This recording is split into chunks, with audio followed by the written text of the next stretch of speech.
He's a phenomenal control player. Joel.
Alright, let's talk about Magic the Gathering cards for the change of climate now. Welcome, Twitch chatters, to the stream, where we're going to be talking cards and I guess not casting cards today. First, I will let the chatters conduct a poll. Or rather, I will conduct a poll amongst Twitch chatters. That is the better way to phrase it. The poll is new poll. Leave music for set review? Question mark. Yes. No. If I leave music, I'll make it quieter. Start poll. Vote away. Where did you buy this shirt? In the same shop that people are asking me about. I'll message you.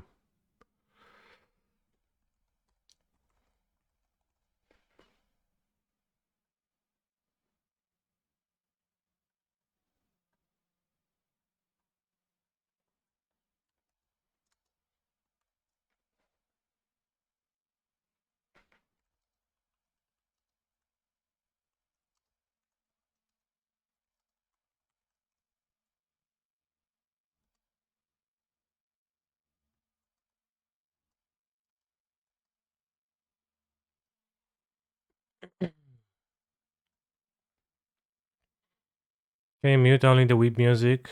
No. Can you do leave music and do the set review muted? There's an extra duty.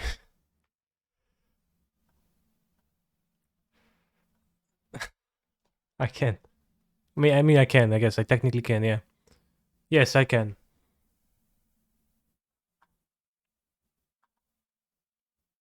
He's a phenomenal control player. What's the best card in the set, from a cooking perspective?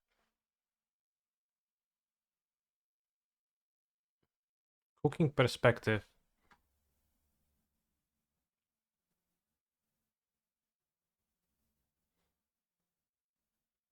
Well, I don't really know. What do you mean?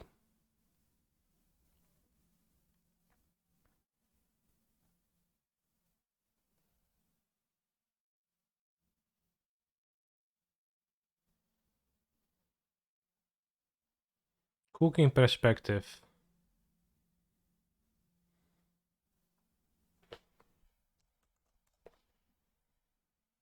If you search Scryfall for cook, the only card you find is the Underworld Cookbook.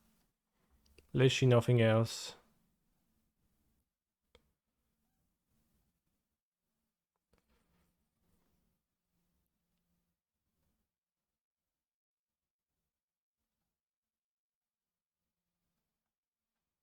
Which cards would you bring on a date to impress your partner? The Emerald Urza.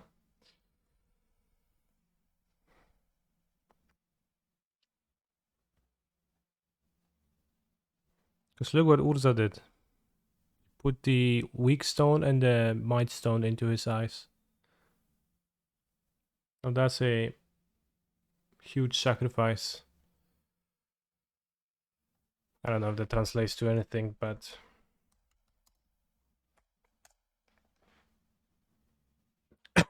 Alright, I'm going to make the music quiet.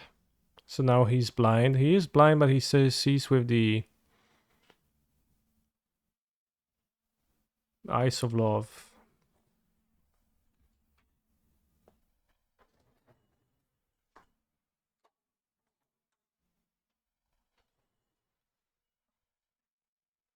But yeah, like this is kind of... Like it really makes you think. Does it hurt? Probably, right?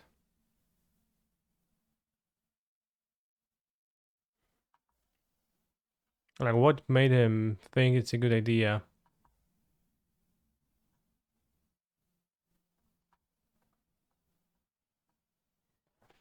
This Ursa, it's hard to say. Seems like well, it's probably before he was playing Swalkert. But it's right after he ate a lot. Seems like Bartłomiej Gaweł, that's a very Polish name.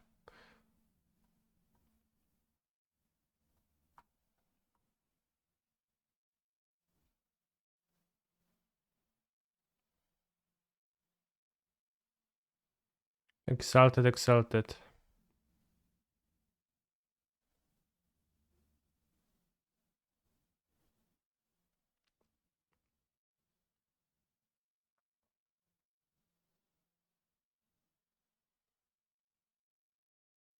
Head to askurza.com and click Urza's Funhouse. Create free assassins. To win when deal damage, damn. Stagger play sacrifices 2 creatures. Reveal the top card of your library with a land, put it on the battlefield, otherwise into your hand.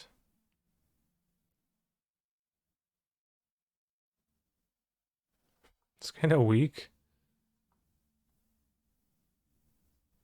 Gain X life and draw X card, protects the number of lands you control. Some of them are stronger than the others.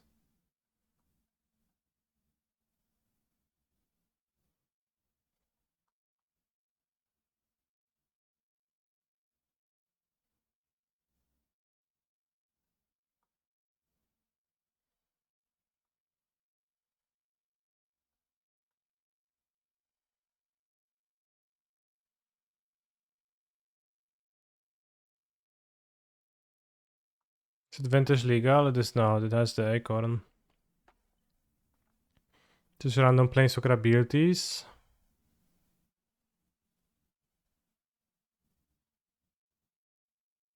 Yeah, it seems like. As Nissa ultimate. 3/3 black beast creature kind of death touch. That's Karuk of some sort.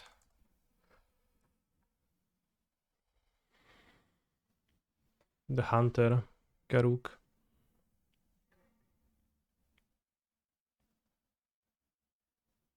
Apex Predator.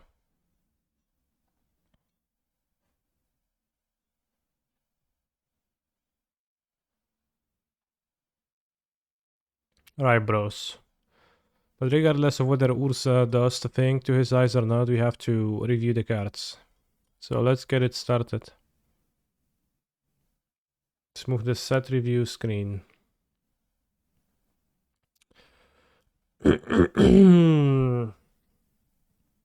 Brothers War in kind of a unique situation with the Pioneer tournaments happening on the release weekend. I don't know if that was planned like this from the start, from the beginning, or if it was not, but nonetheless, we have 2 tournaments, I believe, happening on the release weekend. The European Regional Championship in Sofia, for everyone who has won their RCQ or otherwise qualified. They're going to be interested in playing there, and they're going to be interested in the cards from the new set because they're going to be potentially playable. They're going to be legal. They're going to be hard to obtain a little bit. But yeah,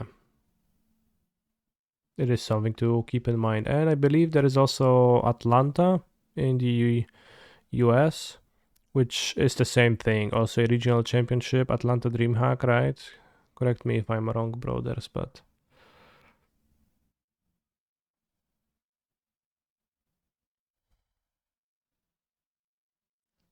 I believe that is the situation. Haywire Might, only good card, next set, sure. It is going to be a Pioneer / Modern review. Those are going to be the formats I'll be talking about. So, without beating around the bush too much, let's go the cards. Starting with white, the color, as we typically do. Lay down arms. White mana, sorcery. Exile target creature with mana value less than or equal to the number of planes you control. Its control gains 3 life. Will I also review the cards for TNEP EDH decks? I will not review the EDH cards. White removal, pretty high. Pretty strict specification. Mana value less than or equal to the number of planes you control. And unfortunately, a sorcery. In a deck that's literally all planes, I think this could be an option to play. Unfortunately, one of the biggest, well, unfortunately for this card, one for the biggest pools for monocolor decks in Pioneer, as the rate is below Modern for sure. Right, Prismatic NXs. One of the bigger upsides of playing a monocolor deck in Pioneer is going to be the fact that you get to play a nice mana base full of manlands, castles, dunes.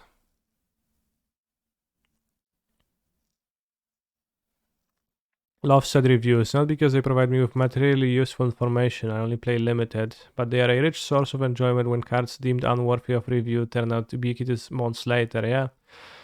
I am waiting for the next card that doesn't even appear on the list of cards reviewed.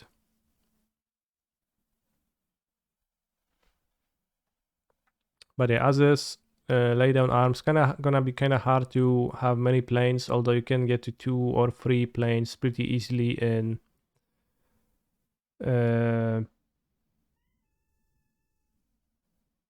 lay down arms. I could imagine decks like, for example, humans trying to use it, but at the same time, it's also an aggro deck, and you are competing with a portable hull, which opposed to lay down arms doesn't give your opponent life. So I think there's a bit too many question marks for lay down arms for it to be Pioneer based. The other mono white deck that sometimes exists in Pioneer, the Devotion variants or Yorion variants or like some bullshit like that, I think lay down arms fits much better into those. Life Gain also less relevant, might be, you know, actually more interested than like Yorion white Devotion decks, might actually be more interested in playing lay down arms instead of Chain to the Cox, with how vulnerable Chain to the Cox can be. Remember when Kani said Tainted Indulgence was the best SNC card for Modern? Well, it's the third best. Excuse Chain the what? Rocks. Was loud and clear. You know, we've seen the Yorion deck splash for red mountains to play this, but this needs to enchant mountains, so then you play like random triumphs. Kind of painful.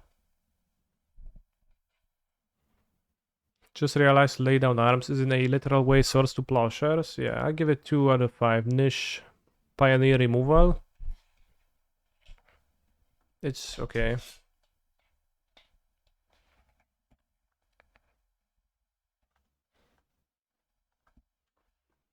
Narrow, might see minimal play.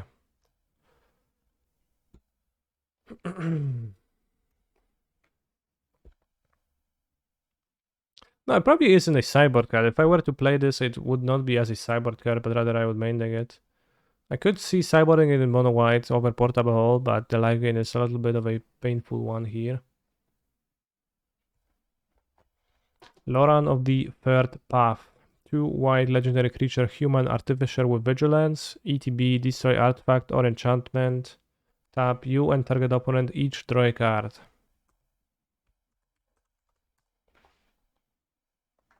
So this is a Reclamation Sage in white, which alone is okay.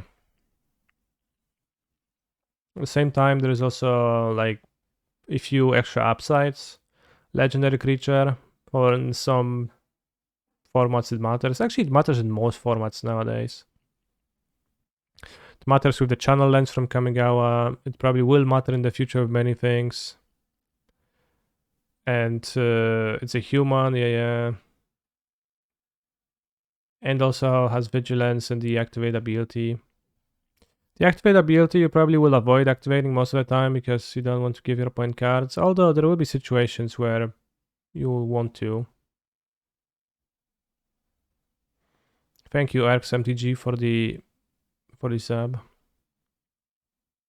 Seems like it's a good card in the Enigmatic Incarnation deck. Potentially this is a card you could play. You could have played Reclamation Sage too already, so unless you're like super interested in the ability, I don't think it makes a huge difference. And you probably would prefer to play Skyclave Apparition for the most part, but Loran is an option. Any company deck, any humans deck, they all might want to play Loran of the third path. As a scholar, she saw the Silex not as a weapon, but as a key to the past. Very well put. Rex Sage is good because of its color and creature type. Yes, and so will be Loran. It's gonna be good because of its color and creature type.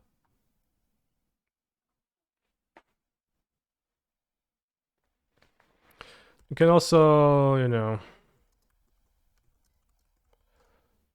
try to do funky stuff with Narset, Partner of Wales. It said I typed partner and didn't find her. Kurwa no, Narset, Partner. This one. Or even better, this one.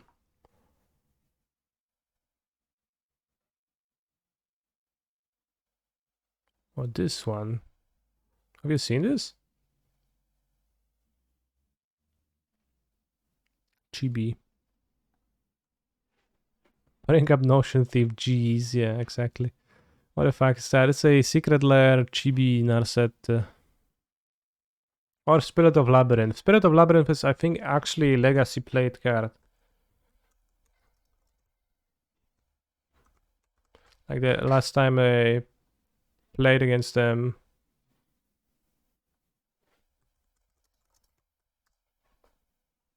Played against Death in Texas, I think they played a Spirit of the Labyrinth against me. Each player can draw more than one card each turn, so you just activate Loran on their turn. So it's actually pretty nice.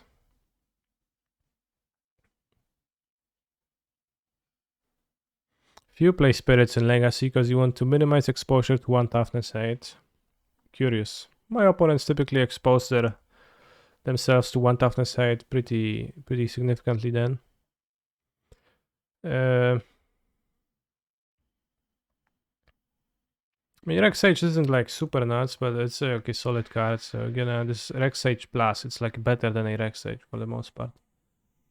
Only downside being that's legendary, so it's not gonna be super played, but we can give it 4 for being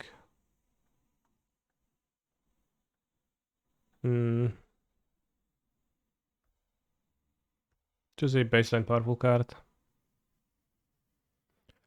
Loran's Escape. So we rated Loran of the third path, but now we're going to rate Loran's Escape. So instant, white. Target artifact or creature gains hexproof and indestructible until end of turn. Scry 1. So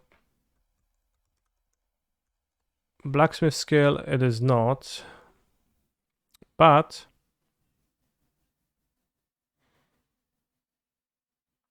it's also not a Modern Horizons card. It is a card legal in regular sets. So I think it's an interesting combat trick, potentially playable in Heroic and Pioneer. Of course, it is a worse card than Blacksmith skill.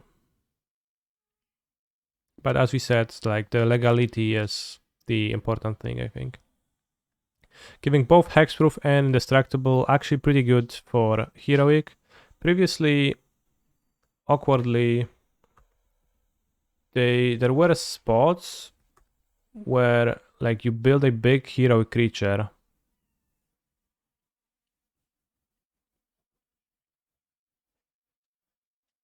and you had like 2 Gods Willing and maybe even an Janit's Presence, and your opponent used Otawara to bounce your creature, and you were, huh, damn, now it's dead. So Loran's Escape is a little bit more absolute, and it also protects from sweepers. It protects from any targeting effect. Pretty good effect. God's Willing those unblockable though. You can already, like, if you think about the message you just sent, you can already probably point out the flaw in your perspective, right? You use the word thaw at the end of your message to indicate that you'd rather play God's Willing. which is not what I argued in any way against. I agree with you. I think God's Willing takes priority in combat trick decks, as protection is more widely applicable than Hexproof and Indestructible. On the other hand, Hexproof and Indestructible on a single trick is also very widely applicable, and you can very easily want to play more than 4 copies of a protection spell. I think I would be happy to play 7 protection spells in Pioneer. Niche use against creativity, if that hasn't been mentioned yet. It's been mentioned in the chat by everyone. And by everyone I mean one person.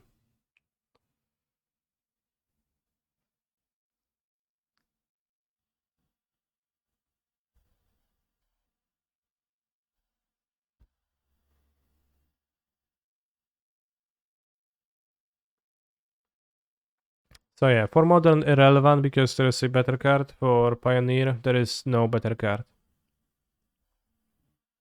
Can I give it 2 out of 5? I think because Hero it's kinda medium.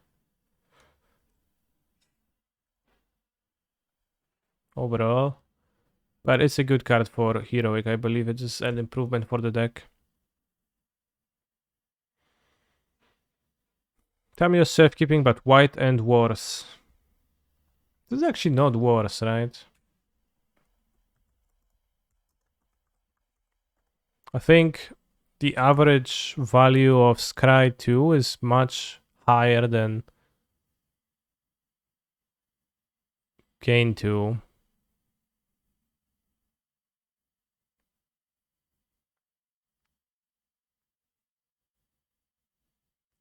Well, yes, Tamiya has any parameter control, but also, bros, I don't know. I feel like you don't listen to me, you just type things. So I will not talk with, like, I think I don't have to respond to everything, probably. I think I said what I said. I probably, like, I think maybe that's a, like, flaw in how I try to conduct those reviews, because when I see a person being wrong in my chat, I have to correct them. Even though I actually just finished speaking about the fact.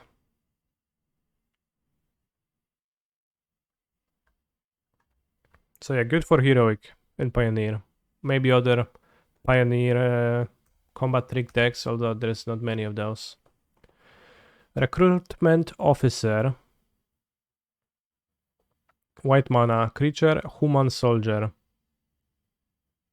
2/1 Savannah Lions, and 4 mana, look at the top 4, reveal a creature card with mana value 3 or less, put into your hand. Rest at the bottom on the random order.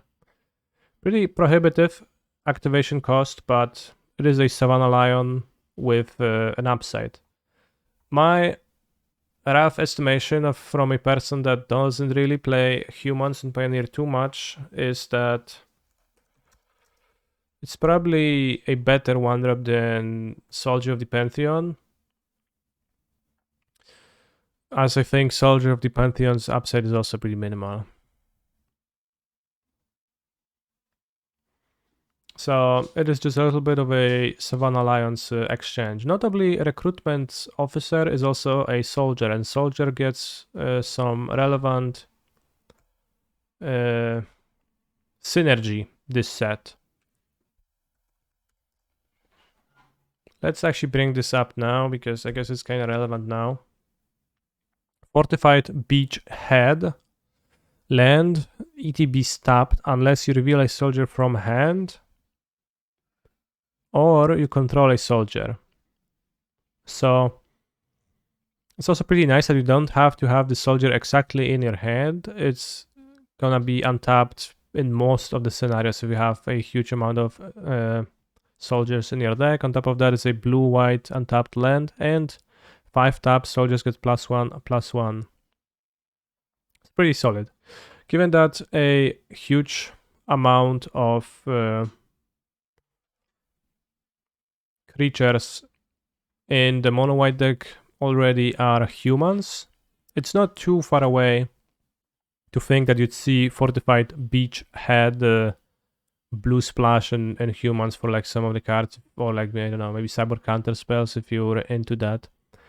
It's a bit awkward with Thalia, and I think It also probably needs to wait until Seachrome Coast to truly materialize, but the option is gonna be on the table. If you will want to do a light blue splash, it's gonna be possible in the future thanks to the fortified beachhead, provided you keep your soldier count high. Give it a 3 out of 5 good replacement 1-drop. I think like it's you're probably almost never gonna use the ability, but I think it's gonna be a bit more often useful than how often you get benefit from protection from multicolored or something. Great here is like upgrades a carnate deck but doesn't change deck tier at all. Yeah, it doesn't actually change anything. So cool new card, makes your deck a bit better.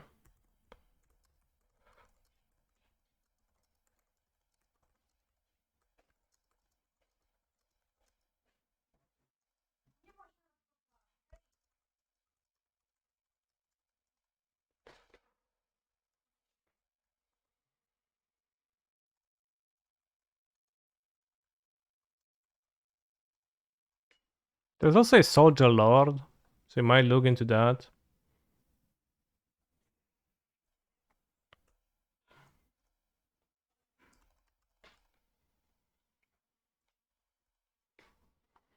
So you could technically lean into soldiers and play that. What's the name of the Soldier Lord, bros? Do you remember?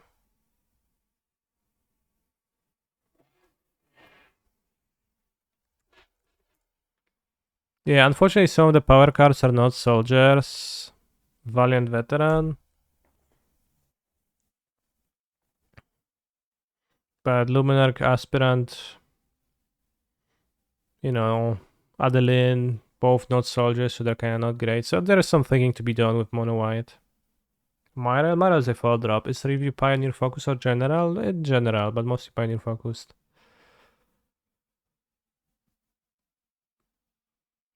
The good thing with the beach is you don't even need to play all soldiers. It's way restrictive than Hoval. I don't know what Hoval is, but you are absolutely right.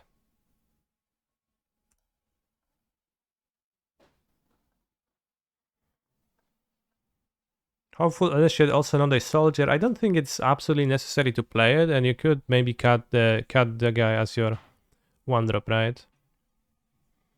And you could play, you know, you could like replace the guy with the Savannah Lions,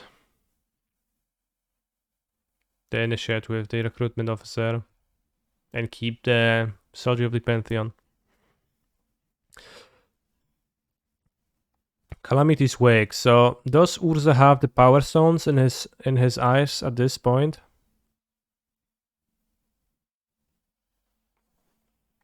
We don't know because he is facing away from the camera. 1 white instant. Exile all graveyards. Players can't cast non-creature spells this turn. Exile Calamity's Wake. Yeah, Urza is doing the emote through. Easy rank, EZR Angels. Thank you very much for the Prime Gaming sub. The Silex's blast had raised the land, leaving behind only snow and sorrow. Urza stood alone in the sudden silence. And he's like, oh shit, I nuked the world. What did I expect to happen? SoliOTB, thank you for the Prime Gaming. So it's like a silence. It's also like Tormod Script, instant speed. It's also 2 mana. I'm here to tell you that this card kind of sucks, and don't play it. It's rarely gonna be good. It's 2 mana. It's might be probably like I think people like I think there's a certain profile of a gamer who enjoys silence. Already Pioneer legal card. Go blank better. It's just like such a True, Goblanc is generally a better card than this. I think that is hard to argue.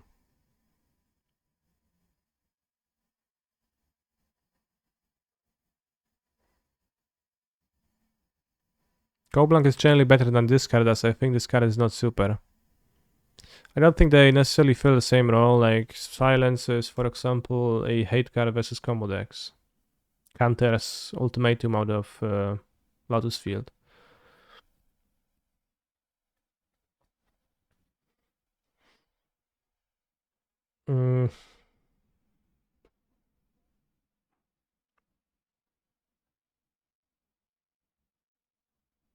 I'll give it 1 out of 5, and I'll tell you don't play Calamity's Wake, it's not super.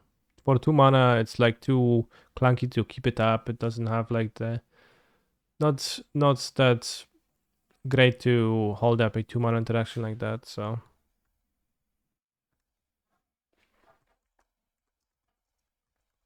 I'll just say don't get trapped by it, chat. No Soul Partition review, don't like it. I forgot.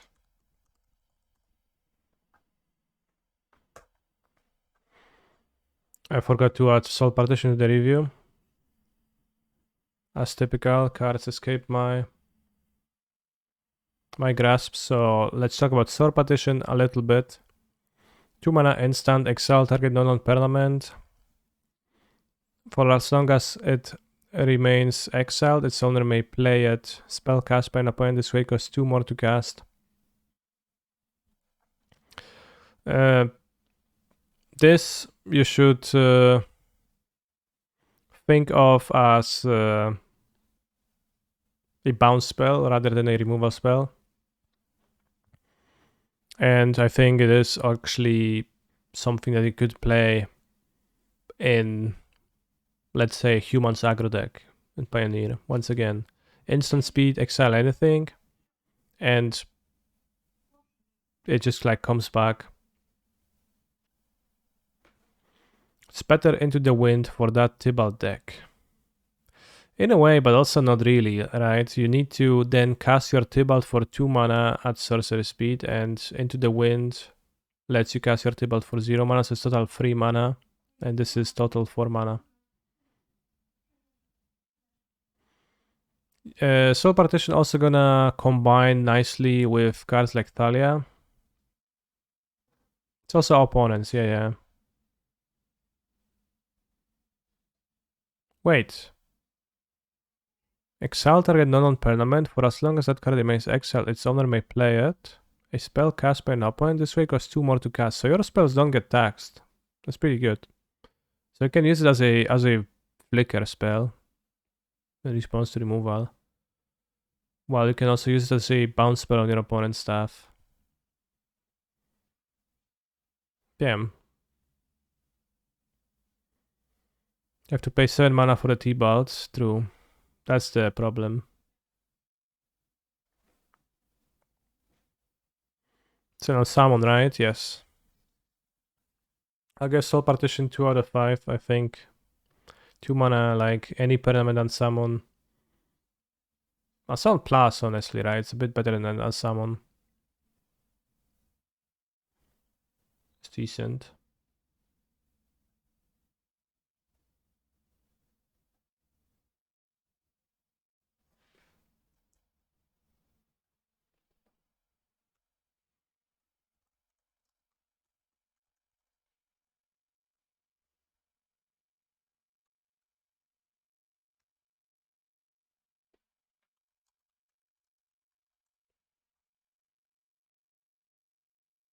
Soul Partition seems poop soup to me. That's because you're thinking of it as of a removal spell, but...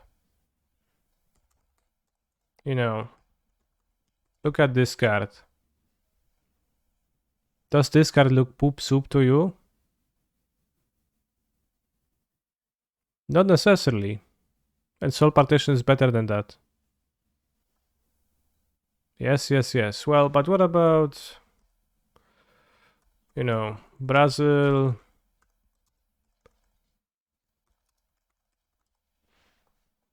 Brazen Borrower. Spells can hit non-permanents, right? Yes, so can Soul Partition. Full partition only planeswalkers. What are you talking about? Exile target not on permanent.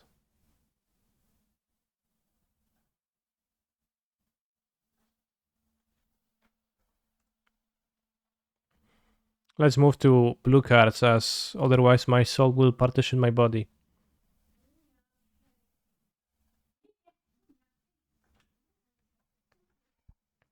Flow of Knowledge. 5 mana instant. Draw a card for each island you control, then discard 2 cards. If you have 8 islands in play, it's a draw 6 for 5 mana. Kinda a lot. I can't imagine a realistic format where this would be good. Though, maybe standard at best, but probably not even there. Like, there was some kind of funky mono blue deck, so it's more of a curious card than a good card. Imagine Valakut sideboarding this with the Dryad. Oops. And opponent's like, okay, damn, they have 6 mana, I'm ready to die. And opponent taps manas, and it's like draw cards, not scape sheet, and they're like, huh, cool. So I'll give it 1 out of 5 playability, but I think it's neat.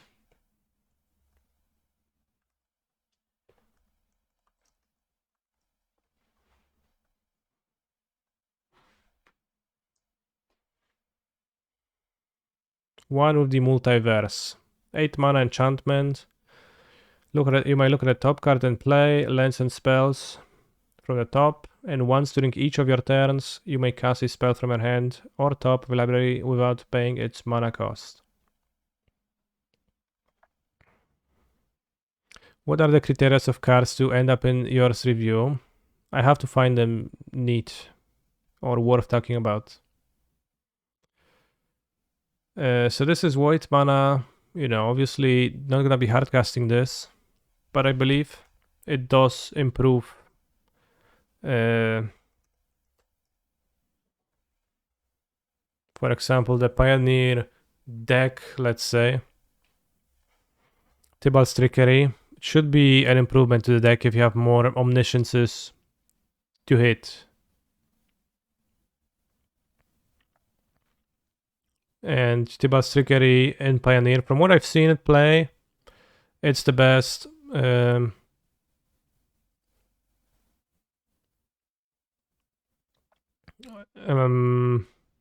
The best hits for Trickery are I think Omniscience and this and maybe, well, first and foremost, the best hit is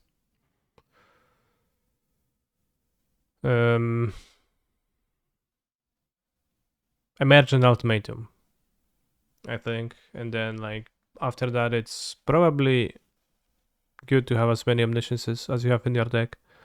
I was also thinking if you can play 8 Omniscience, Glimpse in Modern, and then you can support Force of Negation to push through your non-graveyard reliant Cascade deck that wins once it does things.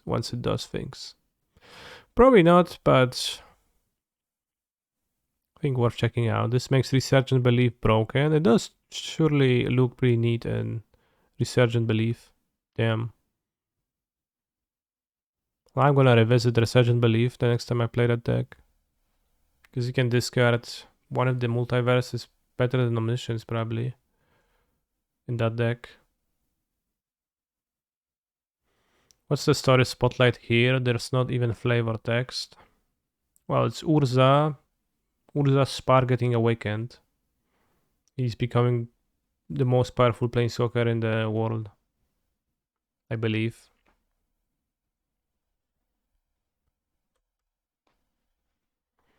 I see more 2-3 leaks near future with this card. Yeah, that's what's gonna happen. I'm gonna give it like, I guess 1 for 5 for playability, and I would say bad, cool for some crappy combo decks. Tybalt's Trickery and Pioneer. Resurgent, Belief, or All in Glimpse of Tomorrow in Modern. Maybe we can reanimate enchantments too somehow. What about the Nast Piles? Probably not.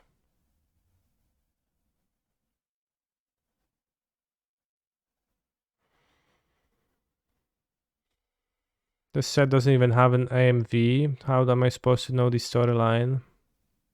It did have a CGI animation with Genshin Impact's Zhongli voice actor voicing Teferi.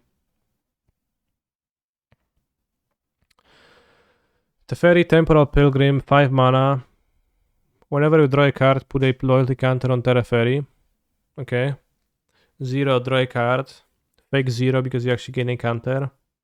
-2, make a 2/2 blue spirit.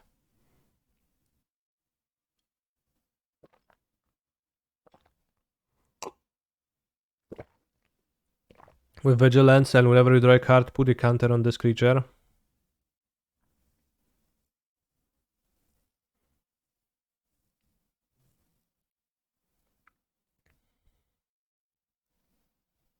Watching the Brothers War trailer, you might entertain the idea that Teferi and Ajani are brothers because they only them show in the and they fight. Yeah, it's pretty good. So -2 makes a good token. 2/2 blue spirit with Vigilance, and it grows for every card drawn. Pretty based. Can easily, draws every turn by 1, and then every cantrip is gonna grow it. Worse than Hero Dominaria. Thank you for your very accurate input, bro. Very helpful.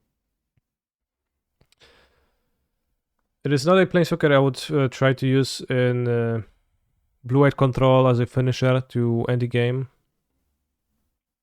As indeed, it seems like Teferi, Hero of Dominaria would be preferable than that.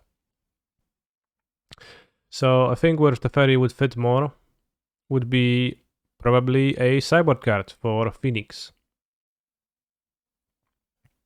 In Pioneer, or for some other blue decks that are interested in a Planeswalker. Maybe it is not a blue-white deck, maybe it's a blue-black deck that is interested in a Planeswalker, right? Then I could definitely see a card drawing Teferi be an option worth entertaining.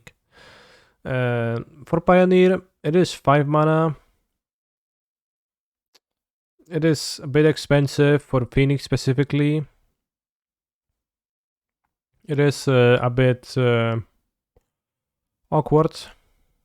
At times you're gonna pay 5 mana, and if you tap out for it at 5 mana, you produce a stompable Planeswalker and a stompable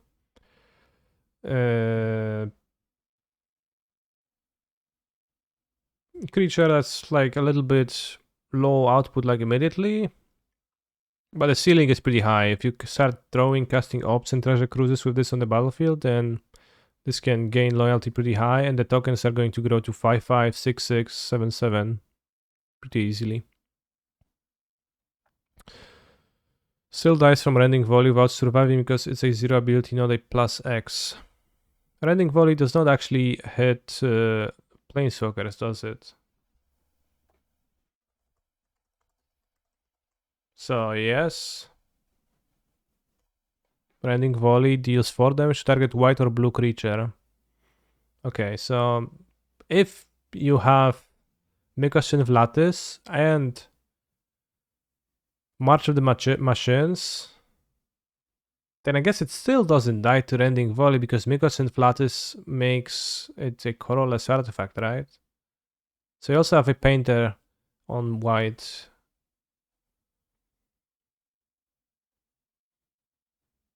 Then it's true. So Rending Volley, not the biggest concern for the Teferi. I think the more bigger concern is as a 5 mana card, and Dreadbore exists, and it's kind of widely played in the deck where you kind of would want the Teferi. And in general, it's very hard to protect Planeswalkers in Pioneer because the grindy decks all have access to Manlands that are always there to attack down your planeswalkers. At the same time, if you like make a token and your opponent has to extend some resources to fight with your Teferi, then it's a pretty good token on the -2 abilities. I think that like this is like what the card is about. It's about making the tokens, and you want to be pairing it up with the most opts and cruises that you can in Pioneer. In Standard, you can pair it with Raffine or some other source of card draw. I think Raffine is like kind of the huge one. Could go Teferi, minus, Raffine, attack, depending on how much you can Nigel.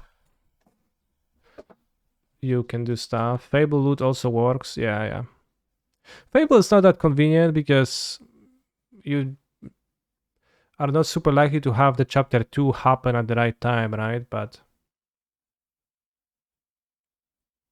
I think the Teferi is actually pretty strong planeswalker. Just like the question if you like are interested in a 5-mana planeswalker to begin with, and it also wants your deck to synergize with it a little bit.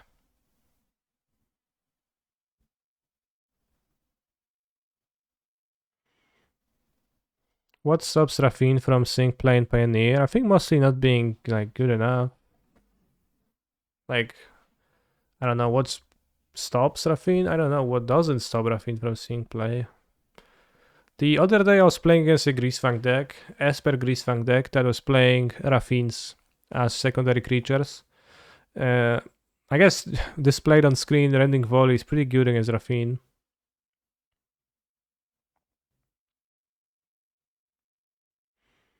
Scales pretty well if you can immediately play Opt, consider TC after casting Teferi. True. There is a pretty huge like ceiling, pretty high ceiling if you go like... Of course, that's maybe it's a bit wishy.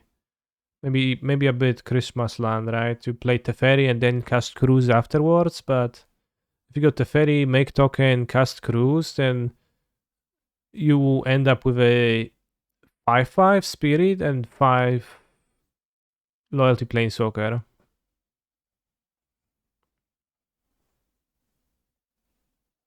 Can you think if there are 5-drop walkers people use that don't affect opponent's board? I guess Gideon Ally.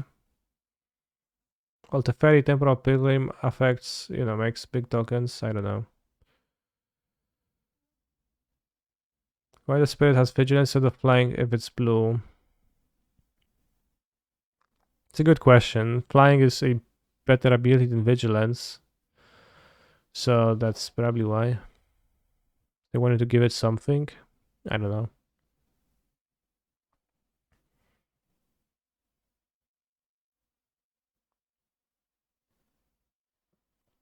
Treasure Cruise puts you ahead. Always ahead anyway. I prefer other planeswalkers. Sure, I mean, I think Teferi has merits outside of Treasure Cruise too. I'll give it 3 out of 5. I think it's...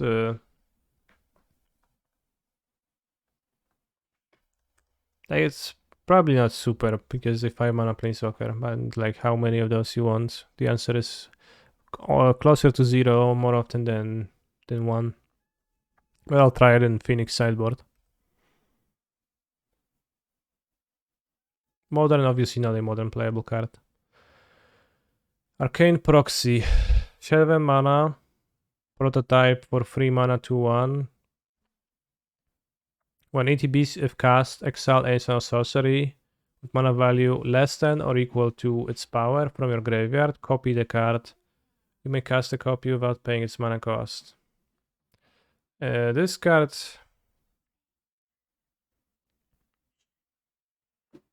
Why is it doing that pause? What's the pause?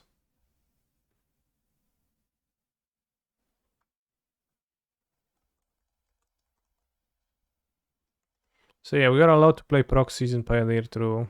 Hahaha. And in Modern and Standard. I mean, is it a pause? It just is like dynamic pause. Is there a 4-mana reanimation? Spell in Standard. Well, if there was, it's a cast trigger. So Some argue that it's a Rhino card, but I actually don't really see that. Because the only thing it does in Rhinos is recasts Rhinos after you have cast Rhinos already. And it has all the same weaknesses of a Cascade spell, right? So what you get, like, is a Shardless Agent in the end that requires you to have already cascaded, which sure can happen, and like that's fine, but you already have 8 cascades. I mean, maybe you want 10, but it's like not a full cascade by itself.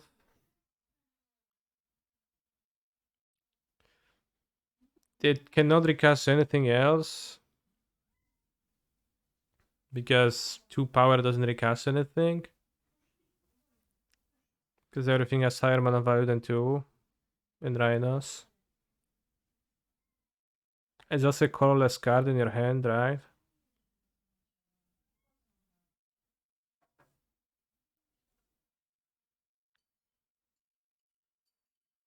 It's so good you meant. Is that like the Canister 8 cards badly joke?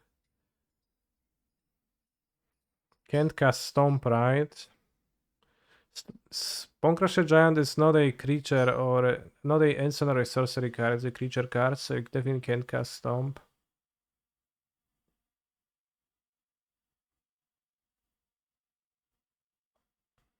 So I think this does literally nothing for Rhinos.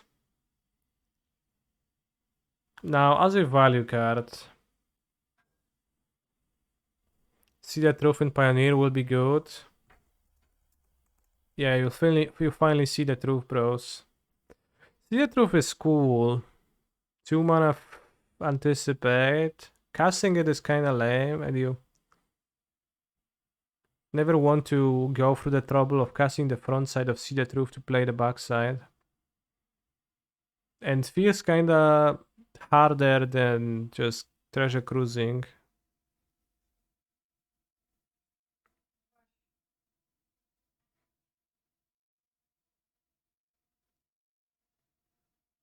I think.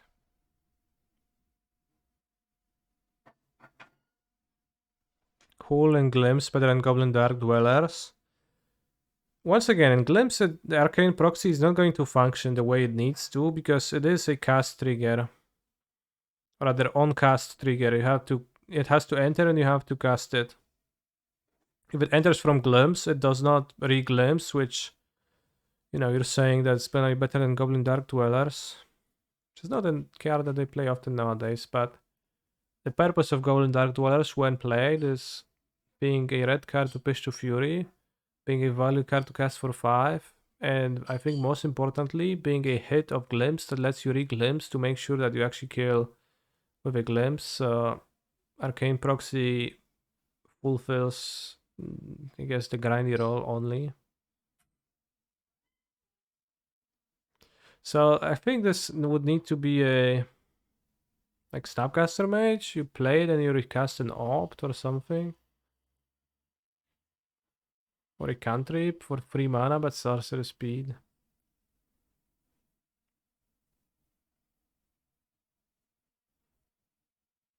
Is anyone ever casting any of these prototypes for the retail cogs? Well, whatever you flood, right? I'll give it 2 because I think it is justifiable in some decks in Pioneer. Maybe as the Snapcaster Mage, but it has many questions. Many ways in which it kind of sucks.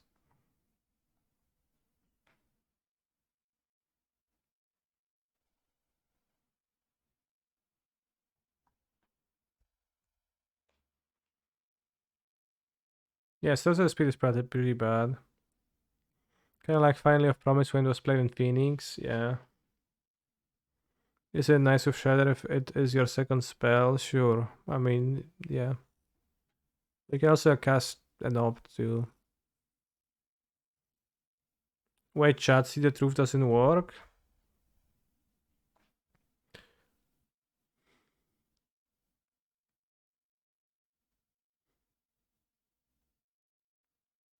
Should work. Arcane Proxy exiles and copies. Well, I don't know from where the copy is cast, but it's not cast from hand.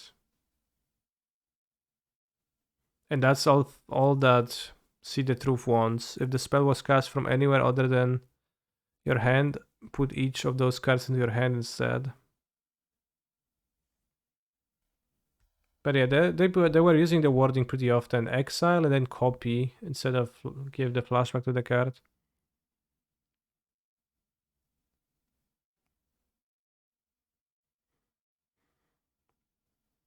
Hostile Negotiations. 4 mana instant.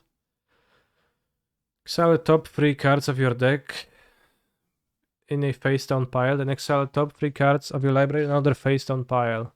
Look at the cards in each pile. Then turn a pile of your choice face up. An opponent chooses one of those piles, put it into your hand, and the other into your graveyard, lose 3 life. Did I see Frank Carson's Twitter thread about this card? I did not. This is like pieces of the puzzle, but 4 mana. If your opponent decides to choose Lich randomly, it's just 3B, draw 3 mill, 3, lose 3. Yeah, well, it's worse than draw 3, right? Because you, like, assuming your opponent makes an informed choice, they will give you the cards if they're shit, and they'll give you the other ones if they're good. So it is just worse than draw 3. Assuming your opponent doesn't int. Yeah, play a little shell game with them first. Not really, you can play a shell game. So this is a pretty powerful draw spell because it is a bit weaker draw 3, but it's still draw 3 in volume. A lot of bluffing in mind games is what makes this card good. No, this is not true. There's no bluffing in mind games if your opponent is aware of how the real world works and operates.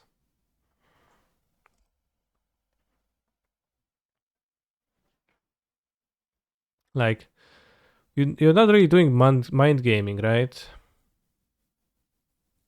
I guess you choose to reveal a pile, but like, how would you mind game your opponent? If you reveal the better pile, they'll be like, damn, those cards are too hard for me to beat. Let's try the face down one. If you reveal the weaker pile, they'll be like, alright, I can beat those cards. You can take them. So, well, nice mind gaming.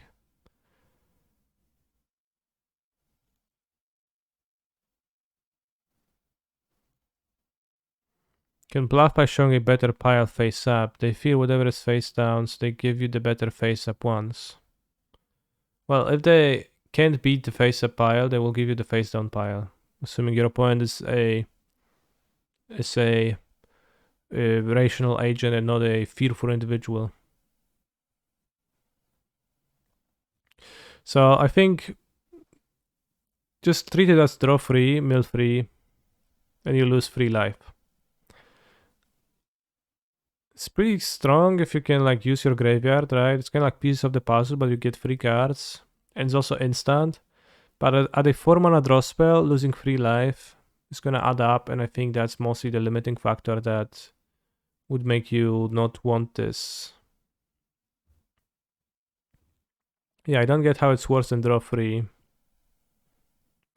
Well, you have 3 random cards in a pile that's face down. So for your opponent, then you have a second pile. So both of them are random cards. Both of those are draw 3 effects. And you have to reveal one to your opponent. And then your opponent is going to give you the pile. Like, your opponent can see the pile. And if it's like, if it's worse than an average output of draw 3, they can give it to you. And if it's better than the average output of draw 3, they can give the second one to you.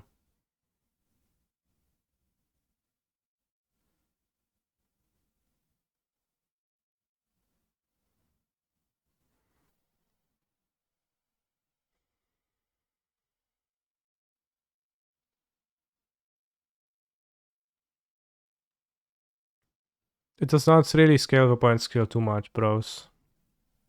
Let's simulate this. Let's say I play red black midrange and Pioneer, and I play this card in the sideboard. Alright? And then you go, okay.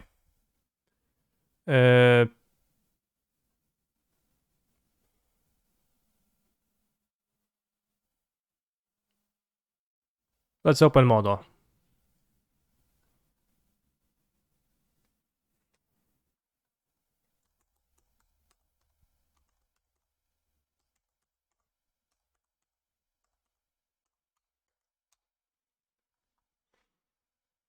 Just like to show you how this works. This is equals draw 6 in some graveyard decks. There's no decks where putting a card in the graveyard is as good as drawing a card. I think you're making that up a little bit. But there are decks that value cards in the graveyard more than others, so certainly they would have more incentive to play this. Although I think most importantly, like for example, if you play Kroxa, that's pretty okay. Like I think you could play the card in the sideboard versus control. It's pretty high value instant. If you play Kroxa, maybe some other graveyard active cards, it's pretty cool. But you need to be not too worried about your life total, I think, in the matchup. So I cannot see a lose free 4-mana draw spell be playable.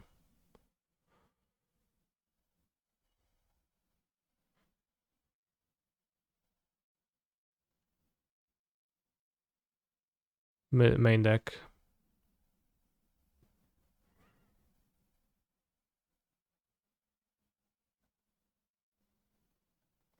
Alright, sample hand. You reveal 2 piles, bros. So ignore the 7th card.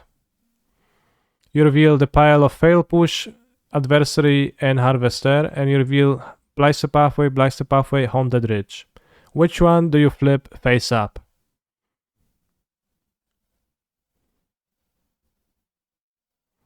You flip Blood Type Harvester. And this. And then which one do you get? If your opponent can't beat this, they'll give you this. If they can't beat this, they'll give you this.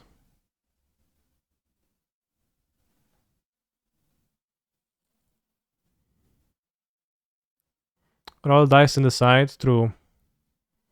Alright, this time reveal Push, Thoughtseize, Abrade, Adversary, Harvester, Pathway. Which one do you reveal?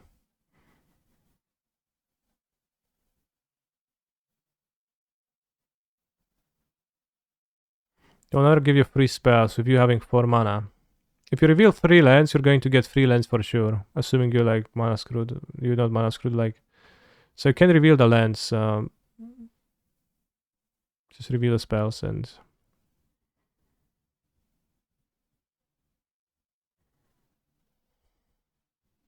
And then here, which one do you reveal, right?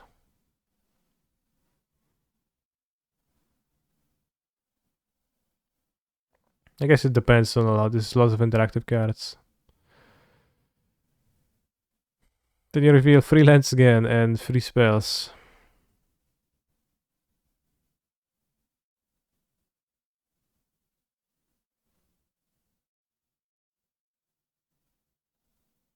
Then you reveal 3 lands and 3 spells. Does it sort?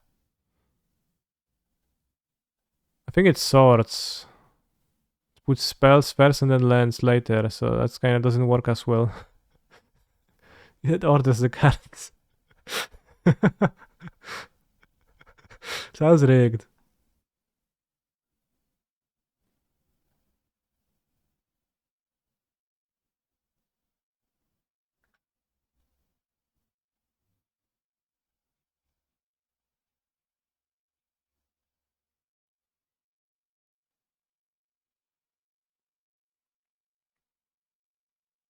In paper, if you can read body language and psychological behavior from the opponents, it's pretty good. Sure, bro. Here we will Abrade, Kroxa, Swamp, and Kalitas, Bloodcrypt, Thoughtseize. So it's better than draw 3 because Kroxa ends up in your graveyard and you have cards in your graveyard.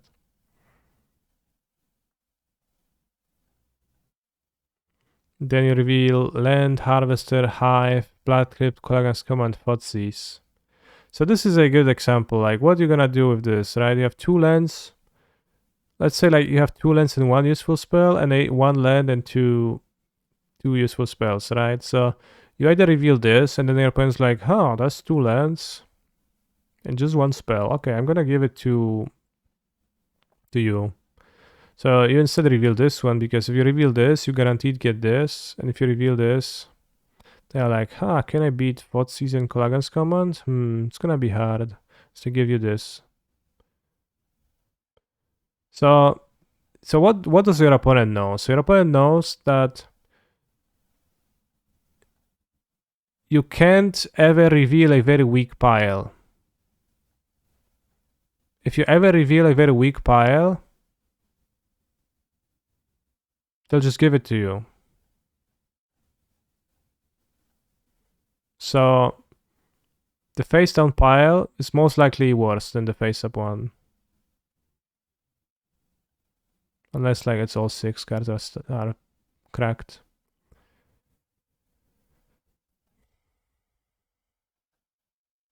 So yeah, so assuming your opponent realizes the fact,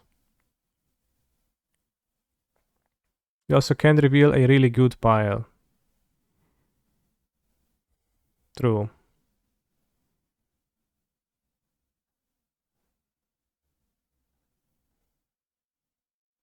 So I reveal the more average pile, and I guess you... Also, depending on the situation, your opponent can give it to you or not.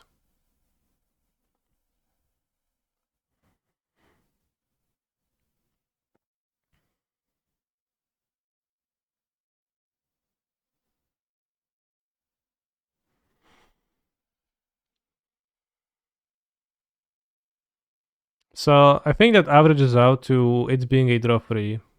That means...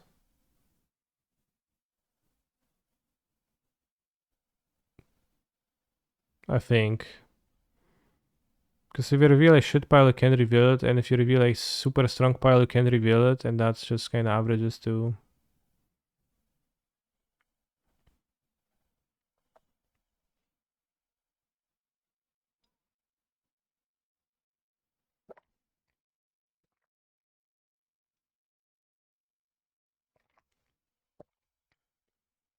So you always reveal the more average pile is the lesson. I think it's a interesting sideboard card versus control, but it costs lots of life and probably not gonna be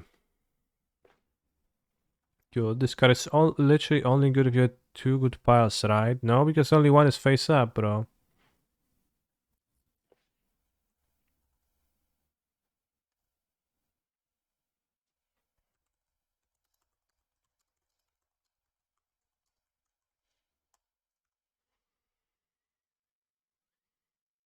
But you can, how do you, like, you can really exploit your opponents with this. How do you exploit them?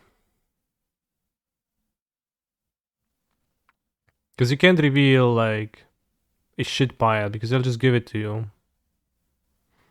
And you can't reveal, like, the only exploit you can make is just to reveal the medium pile. The average draw 3 strength pile. So you can't exploit your opponent. So like people are like, oh yeah, mind games, but this seems fairly...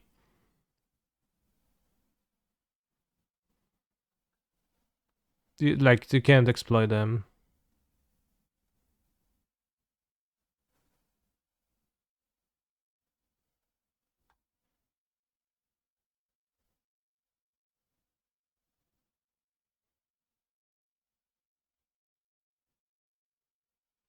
Just like you only have to ask yourself the question, will my opponent think they can beat the 3 cards I reveal?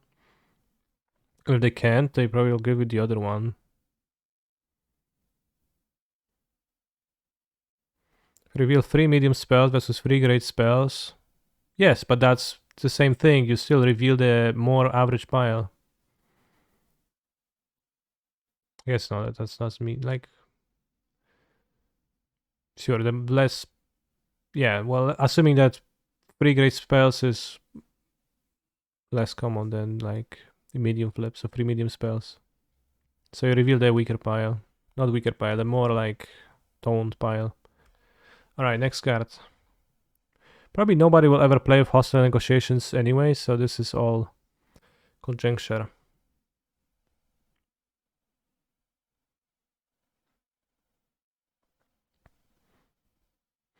Just imagine in term in land. You always give them 2 lands or more. If they show a land pile, it's much less likely the hidden pile 0 lands rather than 1, 2, or 3.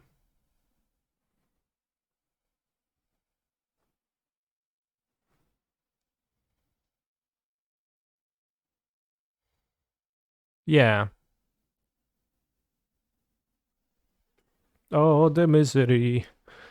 Everyone, something is my enemy. Series Shadow 1 blue, black.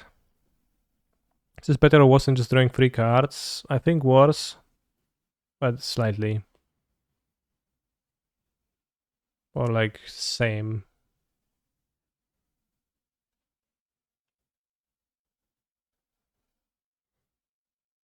I think the only upside this has over draw free is that we have 2 piles, 1 medium, 1 bad. You can usually get the medium 1.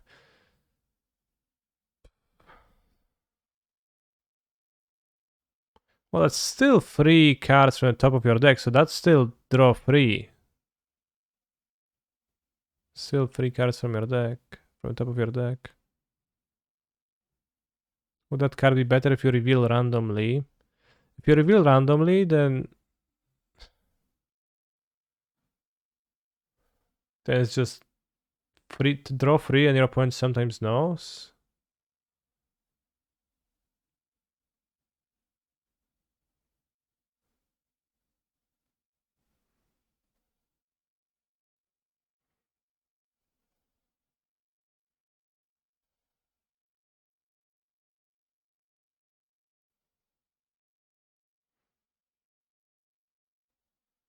It's worse than draw free.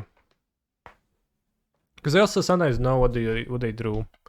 What was the best card so far? We gave 4 out of 5 to Loran on the third path, I guess. Which is the Reclamation Sage. So yeah, Misery Shadow, 1 black. Creature Shade. If a creature an opponent's controls would die, exiled instead. And 1/1/1 till end of turn, 2/2. This is a 2 mana 2/2 that dies to Stomp in the Pioneer format, but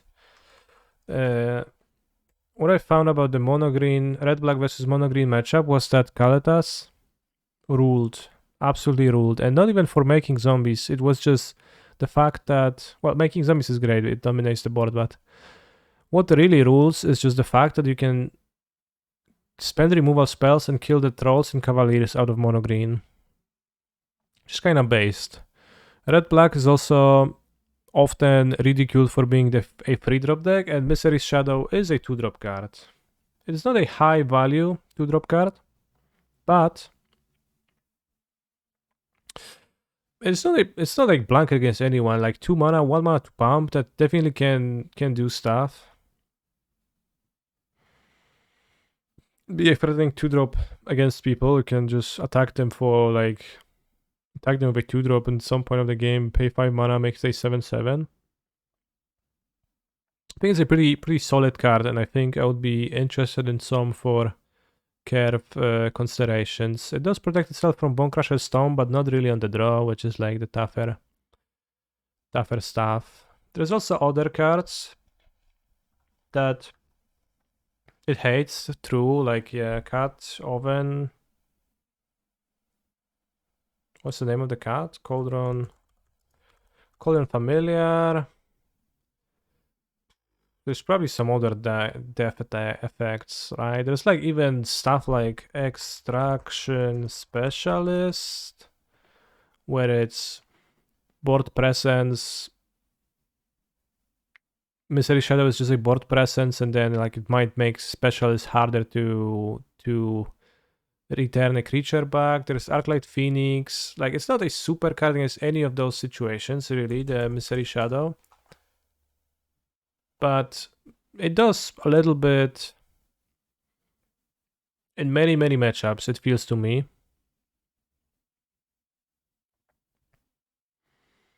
And thanks to the activate ability, it scales into the late game at least a little bit. So, given how much of a free drop fest like red-black is, like just fixing the curve a little bit of red-black, I don't know, that sounds pretty based. Also lets you Giganta without losing a Kalatas effect. That's actually true. You could play Giganta if you skip that and Shouldered. Of course, some people will tell you that Giganta and Shouldered are the best things ever. But, I mean, you could try to take that step. Kalatas is, you know, a bit of a different card too, because Kalatas is also a Baneslayer Angel against aggro decks. It's pretty good at stabilizing and doing big stuff, while this is just kind of a mopey 2-drop against aggro decks. So it is not fully that role. And you might be like maybe interested in some other effects that do a similar thing, but I think this card is incredibly base versus mono green out of red black, and I would be kind of scared with mono green into red black. They played on tour and it can just push, go for the throat, kill your elves, kill your staff. What do you even cut for it? Shouldered? I mean, you can cut Shouldered, you can play less Cruxes, you can play no underdogs, you can play like different amounts of free drops, you can play different removal suites, you can play 24 lands if your curve is lower. You control both the Shadow and Kalatas, you don't get a zombie. True. So I don't think it's like, I don't think it's that you can't fit a card into your red black deck. It's not like that tight.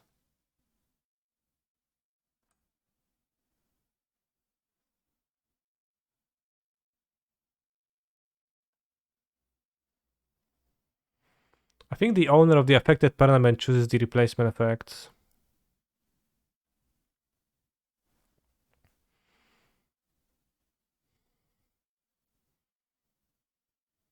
It also pumps for colorless, so it just doesn't get locked by the amount of black mana you have. It always can happen. It can attack in the mid turns of the game. Like let's say your opponent, you know, you play this, your opponent plays an old growth troll. You can't just attack into the troll. You can't block. Because you threaten to just pump price and just eat the troll jump block, so you just sneak in 2 damage here and there. So it's tiny bit of interaction, a tiny bit of clock.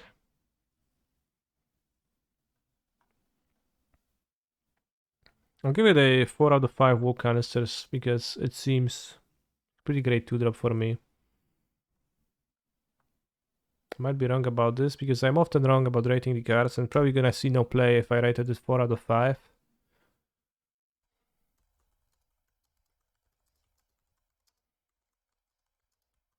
There's also decks that are, for example, not red-black, but just black, and I think it also fits pretty well into just like black, mid-range black aggro decks. Being a cheap card, some bit of hatred, you know. All things combined, I definitely think you should give it a try in red-black.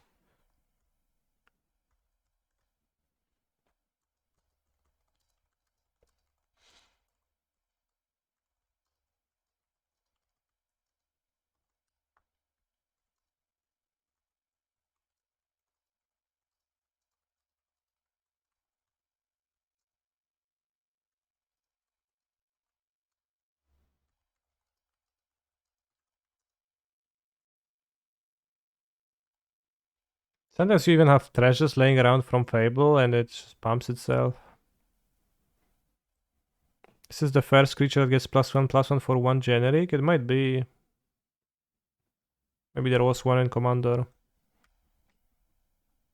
But yeah, it is not a modern card, but it is a pioneer card for sure. Which cards do we review already? White, blue, black, red, green, rest is the order. Crazy how Dantuko Shadow was a flagship rare at BB, 2-1 pump for B. Well, it was years ago. Next card is Overwhelming Remorse.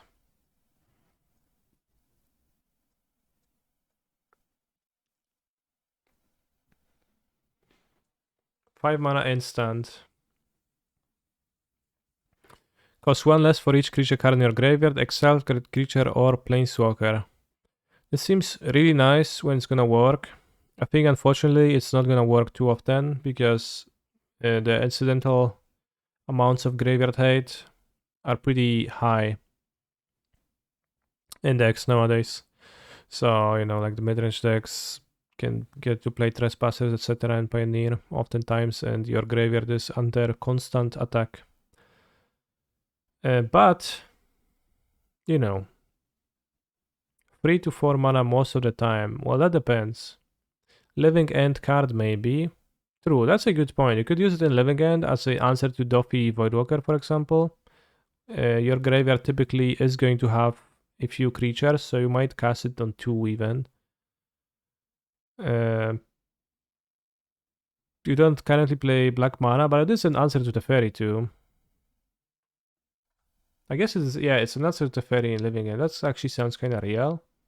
So yeah, Living End is a potential home in Modern. You need to like pre-build into playing black mana, but that is doable. Not a Lavinia answer though. True. Greasefang is a good mention because it can exile a Karn, and in Greasefang, oftentimes you are going to be able to have creatures in your graveyard.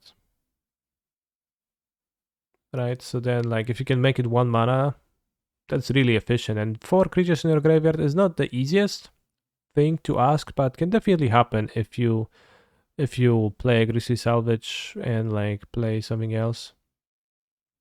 How is it not a Lavinia answer? I'm confused. Well, you need to have 5 lands to be a Lavinia answer.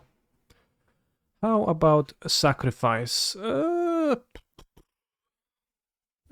Anytime you play a deck with enough creatures and they end up in your graveyard, you might consider this as a removal spell that if you can get it to 1 mana, I think, then it's probably worth thinking. If you can like have 3 creatures, it's already a 2 mana exile creature or planeswalker, which is just really broad and hits like lots of stuff. Greasefang plays like 12 creatures, right? That is not a lot, true. I did think about playing a Greasefang deck that is mainly creatures. The like Esper with Raffine and the new blue-black 2-drop might be worth here as a secondary card. The 1 mana sack seems better, true. Eaten alive. Seems like a bad sideboard card because only on if they're not disrupting your plan. Yeah. That is true. Unfortunately, like the response seems the remorse seems to kinda mostly gonna get owned. What was your thoughts on the Mystery Shadow? That is based. Wasn't Murderous Cat 5 Volcanicus? I didn't rate cards back then. So maybe the remorse is a bit underwhelming than overwhelming, yeah. Tokasha's face haunted his vision. The explosion still rang in his ears. Mishra kept running and never once looked back. Damn. Murderous Cat is way better than this. Well, it does not exile planeswalkers, right? Which like you might want to do. It's a cool card, but probably will almost never end up being justifiable to actually put it into your deck. Urza is such an asshole. He was so sad. He was sad, so he blew everyone up at the end. Yeah, nuking the world, kinda rough. TBH. I think we're gonna give one because it's not gonna realistically played. Crazy how both of our names are canister. Yeah. Crazy. Phyrexian Flashlighter, 7 mana. Phyrexian Worm, prototype 1 black 3/3. Menace Lifelink, Ward, pay life equal to Phyrexian Gorgeous, power 7/5. I have no idea how this is one of the most expensive cards in the set. The Flash Gorger, the Worm, seems very mid to me.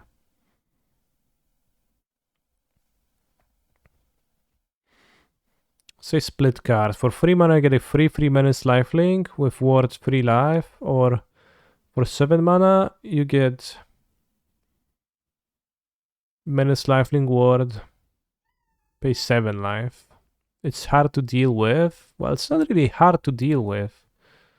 Just deal with it by casting a removal spell on it, right? But the question is like, if you don't have life to pay, then you're gonna die.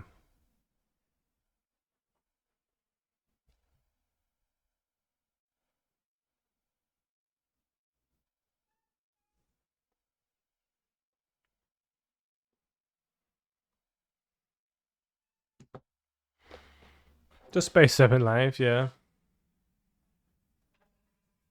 I mean, what, you're gonna cast this for 7 life? Like, I don't know, like the life, it's kind of weird because the lifelink on it suggests that you want to be casting it to stabilize, to defend yourself with the lifelink, right?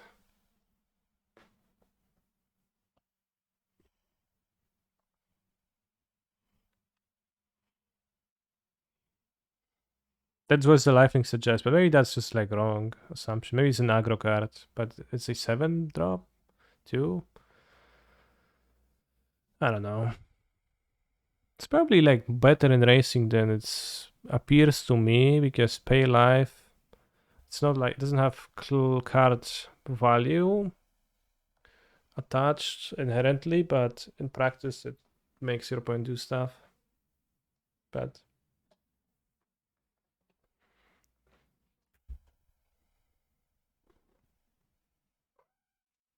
when you prototype it, it does give devotion, yes. Worm plus Malaki Repair Kaneki. How does it die though? What do you do to make it die? Just, I guess, in response?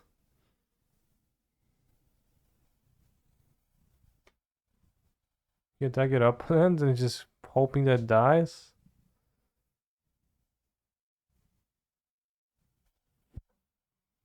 I think green might want this for Karn. I think green has very little interest in 7 mana cards. Like, especially with the new Meteor Golem Max, there is very few 7, 8, 9 mana cards you need in your Karn wish board. Because at the point of having this much mana, it becomes likely that Cauldron is going to be your best pick anyways to combo off. So, like, not really into those options. Sacrifice it with Deadly Dispute. The range between the two modes is so big that it probably only fits into mono black Coffer's Karn decks. Sure. We cast it for the prototype cost. Can it be removed using Abrupt Decay? Yes. The ward does not trigger lifelink, it's a life loss, not damage. If the word was that it deals damage, then it actually would work. I don't know if we can phrase it that way though. This needs to be cost. Seems like a good ephemerate target. I mean, I think I have roughly zero expectation of seeing this in Modern. I don't know why I would, but it's... Wow, Buka. Persist? He made in history, okay. For Worm decks, yeah.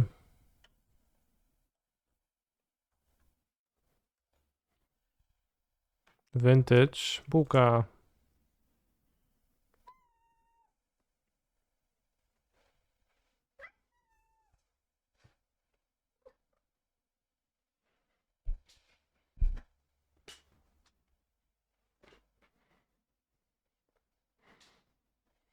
I think the only time Worm is better is versus board wipes.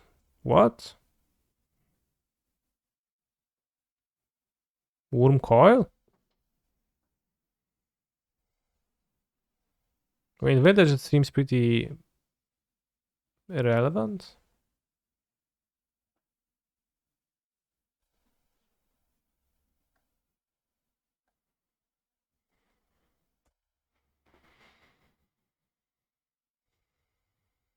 Urborg shops, yeah, sure.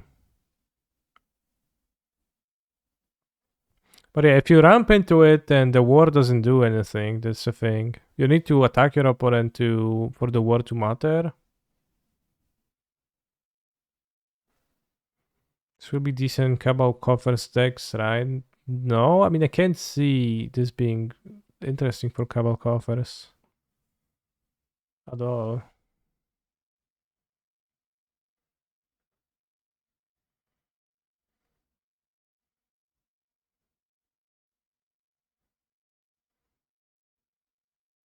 Like the ward only does anything if you're attacking your opponent's life total.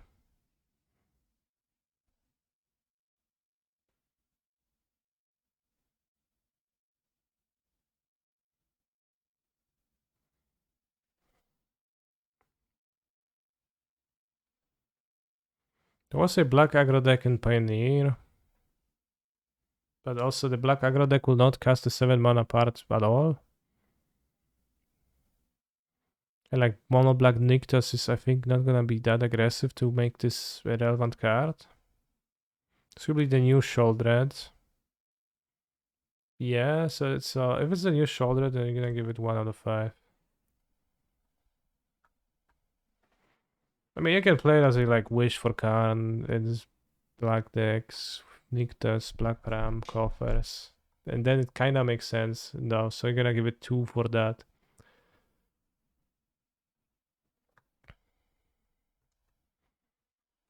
Only in Karn wishboards of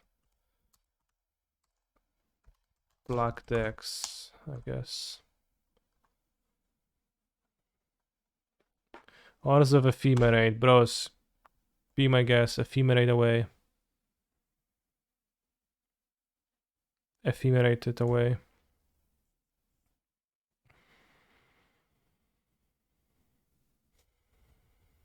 Ashnot, Flesh Mechanist. The menace also means that it will get the attack in. I mean, not really.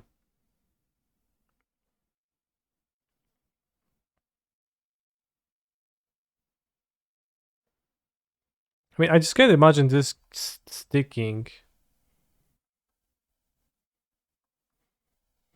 But if it's like it is Sheoldred vibes if it sticks. But the rates isn't even that good.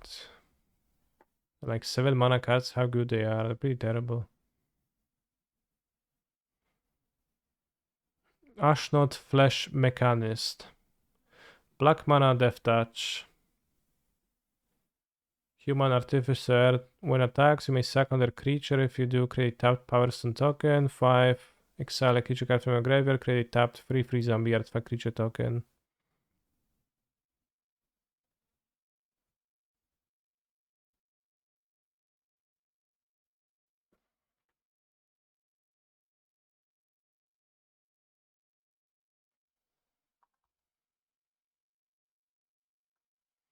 Power Stone can't even be used for the ability. This is where you're wrong, my friend. It actually can. The wording on Power Stones is that the mana can't be used to cast non-artifact spells. Yes, that's the wording, I think. Congrats on winning the challenge. When does the deck guide drop? When I write it, so I have no date yet. But before Sofia, probably somewhere like early next week.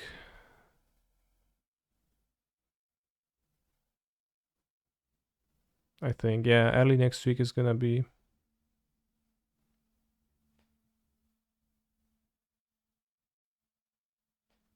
I totally knew that. Bait that. Oh, okay. Damn, you baited me pretty good.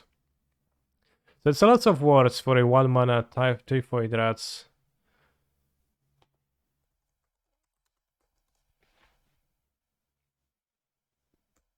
As opposed to 2-mana Typhoid Rats, I guess that probably exists too.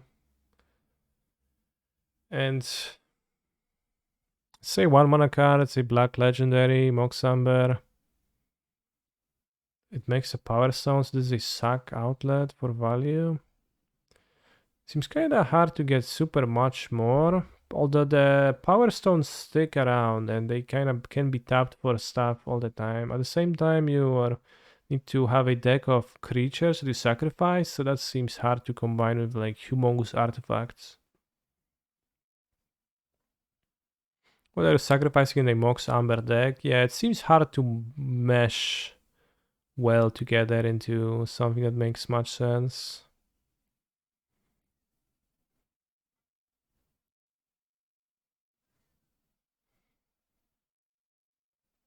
Her shoulder and hip spikes seem very inconsistent.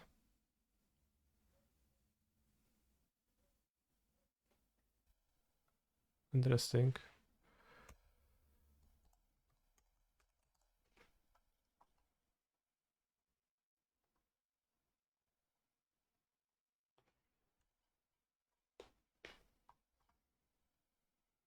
Though they seem pretty inconvenient.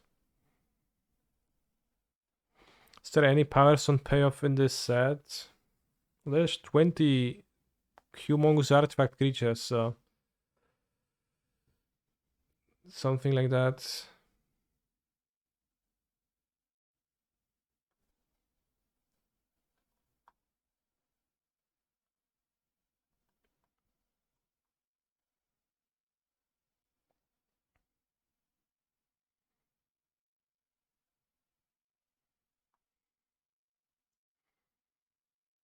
I mean, you could try it in a sacrifice deck. It's probably not gonna be super because it's gonna be really hard to have ways to spend the extra mana on the artifacts. Like she does come with an ability herself that you can use the Power Stones to do, which is pretty nice. So like it's kind of internally consistent that way.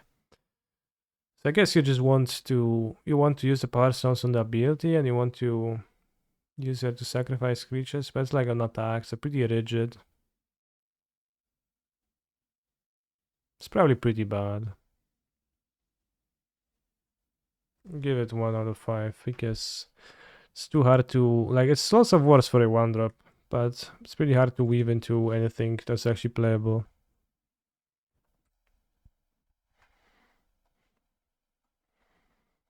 Diabolic Intect. 1 black sorcery. As an additional cost, sacrifice a creature. Demonic Tutor. Giggs pierces disciples' minds and savor their experiences as he took in their knowledge. So if you think about it, Demonic Tutor, right? The original one. If you're lucky enough, Demonic Tutor is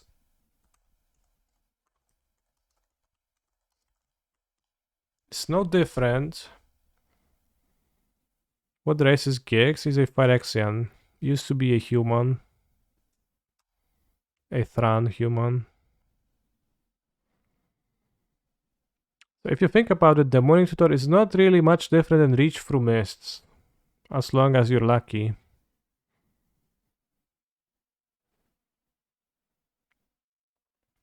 This card completely breaks Jan's Citadel and Pioneer and helps Yawgmoth too. True. I think what this card is more about what Diabolic Intent is more about is not the fact that Demonic Tutor is broken, because it's a strong effect. Yes, like for the most part, you don't get to play with those.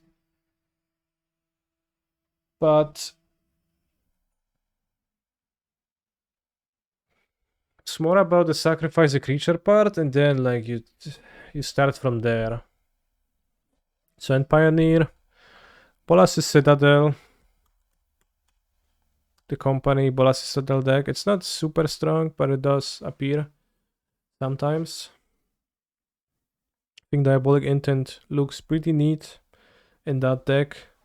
You are going to be able to play, like the most lists of that deck play Forest Bolas' Citadel. Diabolic Intent would let you play just 2 or maybe even 1 Bolas' Citadel in your deck and then tutor for it. Or for a company, or for like a land if you need a land, or for literally anything. So that's pretty decent, right? I think like having 4 Citadels is a pretty clunky way to do it, but that's how the decks typically roll because they wanted to have access to the Citadel relatively consistent. On top of that, even if you don't play Citadel in your deck, it is a sack outlet plus a strong effect. So claim the Firstborn, sack outlet, sacrifice Cauldron Familiar or Unlucky Witness to search your deck for the missing piece.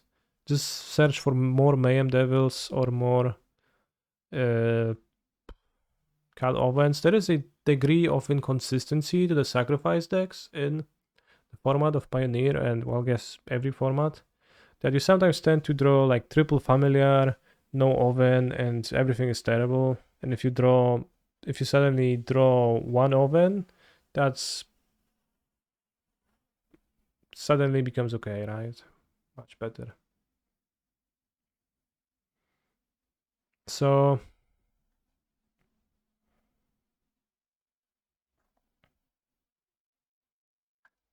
as long as you have Sacrificial Fodder, it seems pretty good. But you do have to make sure that you have Sacrificial Fodder in your deck that you can drop to your intent. Should play that in Sophia, I think. Pretty sure it's... No, I mean, no. Not necessarily, I guess. Pretty sure that not necessarily. Grixis Creativity, maybe. I think a Creativity is going to be a terrible home for a card like this, because you really need your sacrifices to be good. You really don't want to have this card stranded, and don't want for this to be too much of a hassle to sacrifice a creature. So even in Greasefang, Diabolic Intent seems a little bit rough, because like you have in a stock Greasefang list, you have like sometimes the Suppliers. I assume you would play the Suppliers with Diabolic Intent. Sometimes the Satyr Wayfinders. That is a decent amount of creatures, but you know, they cost 2 mana to play. The Satyrs, you only have 4 1-drops to curve 1 into 2, and it doesn't all flow perfectly, right? If you need like a consistent source of creatures that you also can throw away. So like Cauldron Familiar, that sounds good. So I think the route in which Diabolic Intent is good is you sacrifice a thing, and then it's like, that's also a benefit, right? So you just want to make the both abilities, both lines on the card, beneficial. If one of them is a hassle, if the first one is a hassle and the second one is beneficial, I don't think that card is gonna be too good. I think it's gonna suck in Greasefang a little bit. But yeah, you could like include some Silver Bullets main deck sideboard in a sacrifice list like that. Like for example, you could play normal sacrifice deck in Pioneer. And then you could have one Bolas Citadel and a normal sacrifice deck, right? If you think that you want a big value card, and now you can access it consistently. Or you could have a single core vote in your deck instead of having to like play too many core votes and drawing too many because they clog your draw a lot.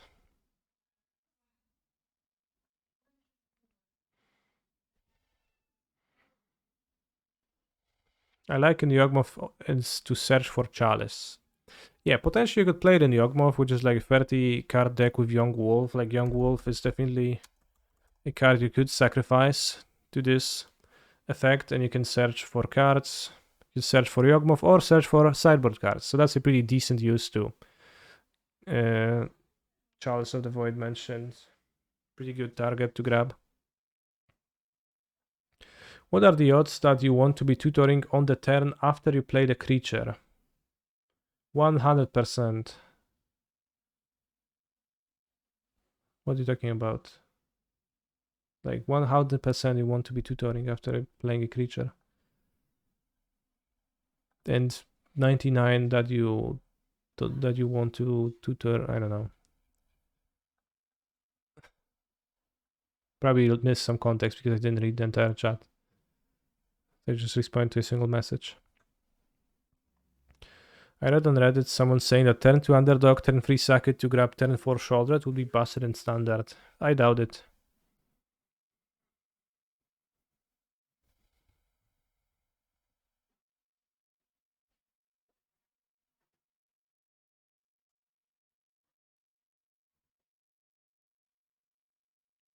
You can, even do stuff like playing a main deck graveyard hate card in a sacrifice deck, and then you can grab it with this.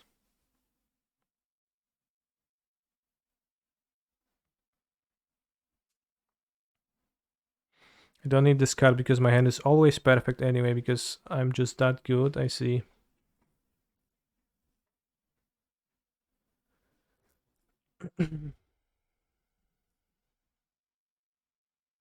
So, okay, I'll give it 3 out of 5. Like, I think you just really need to make use of that being a sacrifice effect. It's not broken by itself. And if somebody tells you it's broken by itself, I think they have a low understanding of the game of Magic the Gathering. 3. Which direction are you surprised? Because I don't actually know. Is this better or worse than Dispute? I think it's probably worse.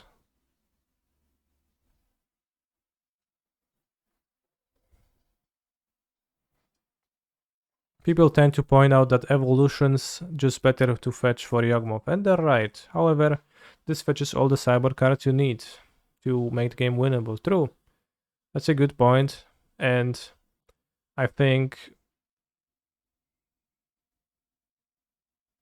very often you'll see like that happens when there's an established deck, especially if it's relatively tight shell. Like people are gonna be like, "Oh no, you can't cut card X. It's crucial for the deck to function." And then it turns out that does not necessarily be true.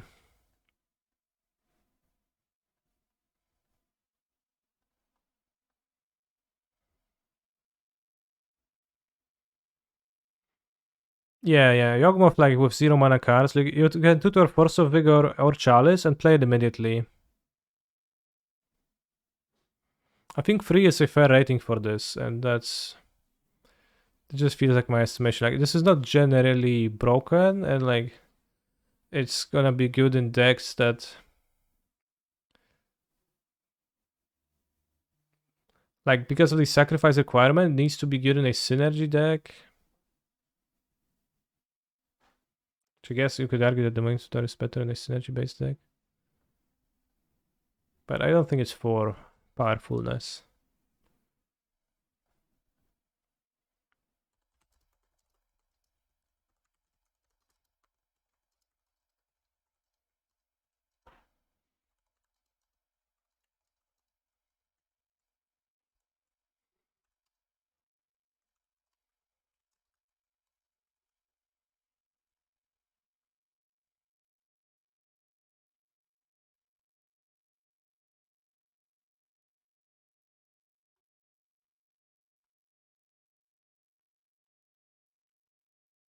Yeah, only playing one cell is pretty based.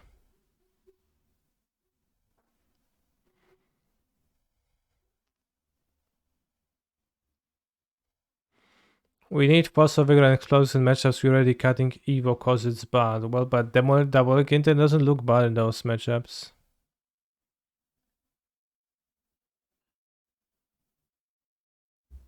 I think people underestimate how big of a deal is it to sack a creature in Yogg, so I think it's weaker than 3. I think Rakdos Pioneer is more likely of a home than this than in Yawgmoth. I'm less hyped about this in Yawgmoth. Did you talk about Arbor Elf as a sacrifice? I just tuned in. I actually did, yes. But yeah, it is not free to sacrifice a creature, like, ever. It is, you are risking to get this card stranded, so I think you really want to pair this with cards Claim the Firstborn, and like that way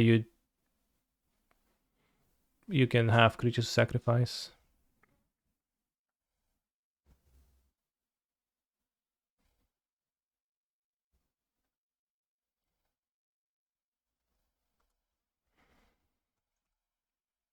Next card, Jeeks, Yawgmoth Pretor, 1 black. Sorry, I meant Dryad Albo. Actually, I didn't, but it's an option. But well, it's like sacrifice a land, so like, yeah. Wiedziałem, że tak go przeczytasz. No, już jest napisane. Jeeks. Just read Jeeks wiki article. Legendary creature, Phyrexian Pretor. Whenever a creature deals combat damage to one of your opponents, its control may pay... Kurwa, jak nie wkurwia ten tekst na tym. Whenever a creature you control deals combat damage to your opponent, you may pay 1 life and draw a card. That's what it says. I wish you could, like, play... The text would change. Like, you could have, like...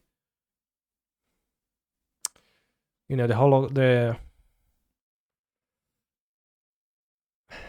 like, if you look from a certain angle, you see the 1v1 text, and if you see from a certain angle, you see the, like, 1 versus 4 people angle, and just every time I read this ability, it annoys, it triggers me. It is just such a mouthful and such a hassle to understand what it does. But whenever a creature you control deals combat damage to an opponent, to your opponent, you may pay 1 life and draw a card. I like that he's very large, but just a 3/3. I think it's just perspective. He's not that large. It's just the pyrotechnics.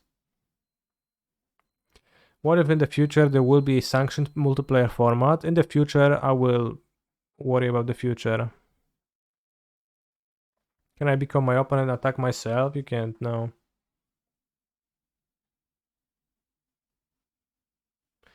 And also as a 7 mana ability, discard X cards, exile top X cards of target opponent's library.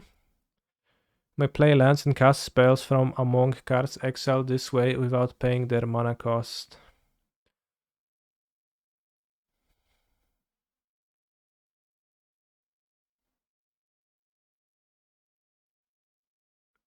It's not like, it's not nothing. It's good to have an ability like that, but 7 mana probably not gonna be activated very much in decks that also wants to play 1-drops. Because Jeeks is trying to be a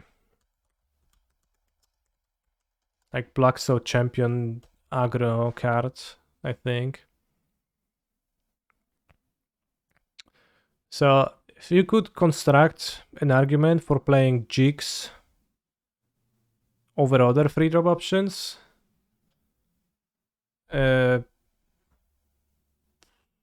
like others are like what, Trespasser, and it's probably kinda hard to make a strong argument for playing this over Graveyard Trespasser in like a constructed deck, because this is like 3 mana, needs other cards to do value, or needs to deal combat damage. If it dies to removal, it dies 1 for 1, nothing happens. While Graveyard Trespasser is a card with an ETB and ward, right? So this probably doesn't play over Trespasser, you can play like next to.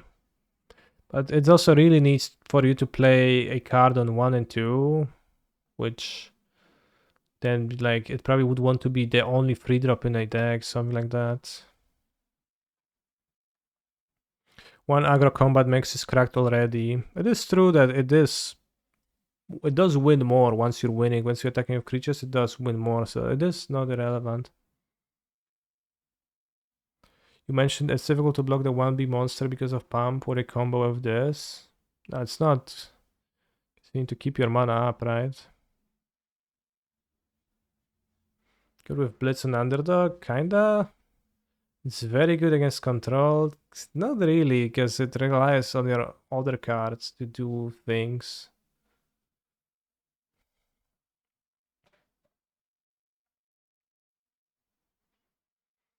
No, I got for a Frozy reprint. I guess I missed it.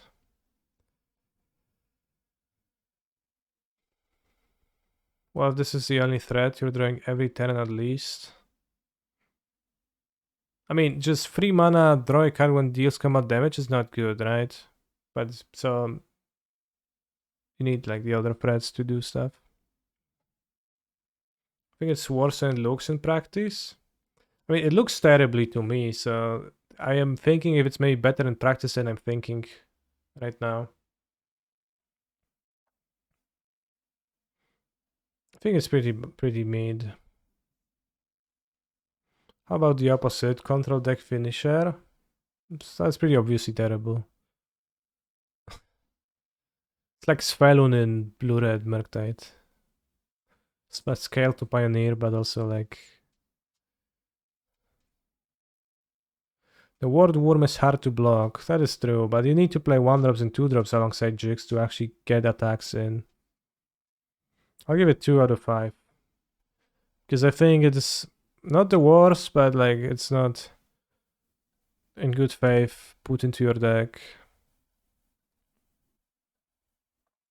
It's like, you know, 3 mana play card doesn't do anything. You don't play cards like this. Isn't this great in monoblock aggro? Yeah, I don't think so. What am I missing? Well, it's a card you play, and then like if it dies, it didn't do anything. If it doesn't die, then it's pretty good. And like those cards, this card recipe is kind of weak to begin with.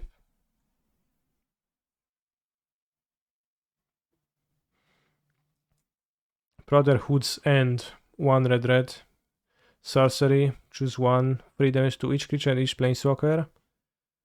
And destroy all artifacts with mana value 3 or less. What is Stokasia? Being blown up. The brothers' rivalry escalated into all-out enmity, and Stokasia paid the price. RIP. So this card is pretty great. It's actually probably even modern. Well, maybe it's even modern playable. As a hammer hate card, sort of. Kills the Saga constructs, all the drums, all the hammers. Yeah, it's 3 mana sorcery. Maybe it might be kind of good in that role. And then you also have the other like if your opponent doesn't play the artifacts, then you have the other mode which can be useful. Worse than Hidetsuga versus Hammer, sure. So I definitely wouldn't be surprised to see some of those in Murktide sideboards. And it hits Planeswalkers too with the 3 damage, it's pretty cool. And where I think it is gonna shine is in Pioneer. The blue-red Phoenix deck struggles against Unlicensed Heirs quite a bit. It's tough. tough card to beat at times, and Brotherhood's End being the sweeper of choice in your Phoenix deck could be very good. Extends the amount of shatters you have against the decks of unlicensed heirs, and can also be helpful against, I don't know, there's not really any artifact-based decks in Pioneer where it would be super on itself, but there might be in the future, and then it's a strong answer to those. So I think it's pretty distinctly the best 3-mana sweeper for Pioneer now. It's definitely better than Sweltering Suns, yeah. So it's all, yeah, for example, Oven artifacts, right? Witch's Oven, Cat. You just blow all the tokens and all the artifacts, hairs too. Pow pow. And Modern Explosives are still better in my opinion. Most decks could be, probably. In Fires, which one is better, this or Lockdown? I'm pretty sure Lockdown. Lockdown is super great in Fires.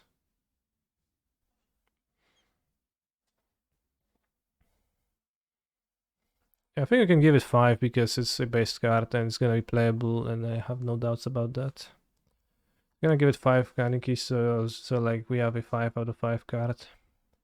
Would you board this in against mono green ever? Probably not.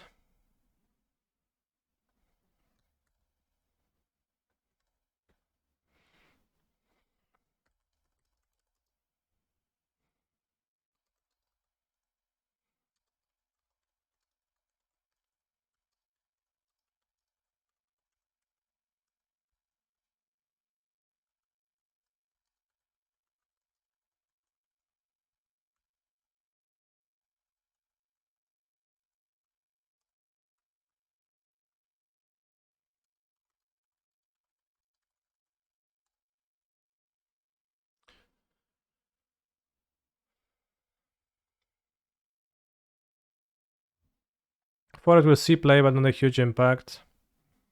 It is a sideboard card. Okay, let's give it a 4 actually, because that sounds more accurate, TBH. But it's gonna fit into my deck, so I like it. Also, we did not talk about Go for the Throat while talking about the black cards, so we can talk about it now briefly. Go for the Throat, a nice Doomblade. Well, I'm not actually sure that Go for the Throat is like better than Power Word Kill in Pioneer or Heartless Act. It all depends on your exact removal composition, but like this, like Bolt is, for example, a big problem for red black because the red board misses it. So having alternative removals that don't kill both either is kind of pointless. Act is weak to humans, and like Power Word Kill is weak to like some random stuff. Mutavault, Mayhem Devil, Lyra. Can't kill the Word Worm, true. I think so. It seems to me like Power Word Kill is probably the like best one overall, but it's pretty slim. I think Go for the Throat is like not really a huge deal for Pioneer after thinking about it. Next card, Feldon, a random excavator, 2 mana haste. Can't block. When it's dealt damage, exile that many cards. Choose one of them. Until end of your next turn, you may play that card. Pretty like potentially playable 2 mana 2/2 haste for with some resiliency against removal for the Walk the Plank doesn't miss. It's also black and a sorcery, so it misses something. So, you know, I could imagine people play Bloodthirst Emissary. No, Burning 3 Emissary into Feldon and like attack. Get multiple cards if it gets blocked, right? You exile multiple cards, but you choose one of them and you can only cast that one.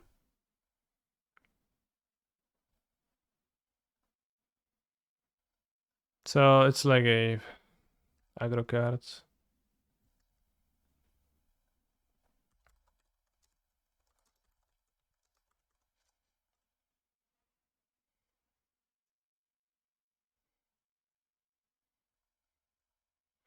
Next card, Obliterating Bolt. Lava Coil Plus.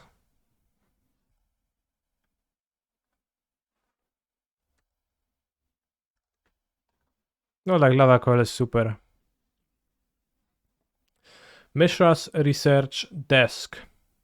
Colorless mana artifact. Colorless tap. Sacrifice Mishra's Research Desk. Exile the top 2 cards of your deck. Choose one of them. Until the end of your next turn, you may play that card. It's pretty lenient with that. Also has a nerf 1 red. It's pretty lenient with how much it allows you to hold, for how long it allows you to hold the card. Isn't Synthesizer better? No. I think in no way is it better. So, important things about Mishra's Research deck. So it is a divination, let's say. You pay 1, 2, 3, 4, 5. You pay 5 total for a full divination. Although you can split amongst turns, and you also get to have a little bit of selection. And the upfront effect is pretty cheap, 2 mana for a cantrip, and then you like get a like small mana sink later. But the big thing about Mishra's Research Desk is that it is a saga target for Urza's Saga, I think. In Modern, the selection of effects you can get with Urza's Saga did not include a card advantage source before. So you could get like some trinkets, you could get some Mishra's Bowl to cycle, like some shitty other spell bombs, etc. But what about Brainstone? Bros, just calculate this. No. Brainstone. Brainstone is 1 card, you sacrifice it, you draw 3, put back 2. Do the math. How many cards up are you? Brainstone is net 0 cards. You're up 0 cards from using Brainstone. It's a cantrip. It's like Mishra's Bubble. With fetch probably 3. No. In material, it's +1, +0. Mishra's Research Desk is +1 because you sacrifice it, get a card, and then you unearth it, sacrifice it, get a card. You've gotten 2 cards from 1 card. You have created material from 1 card. For what I know, it was not possible before. So I think it's a pretty decent deal for Urza's Saga decks. For example, Underworld Breach, I would definitely play 1 copy of Mishra's Research Desk to try it. What about the other card that draws? Which one?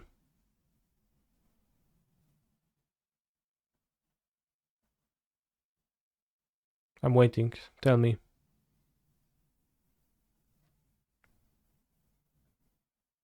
Say 1/1 or 1 the set that sucks to draw. What? What's the name of the card? Is there a Saga deck with red mana and Modern? There is Underworld Breach. Pay 2 to sack it and nerfs for 1? I don't know if I seen that. That's kind of interesting too, but this is cheaper, so it's better. But yeah, if you have a deck like Jund Saga, then this seems like a pretty great target to have too. Underworld Breach seems like a good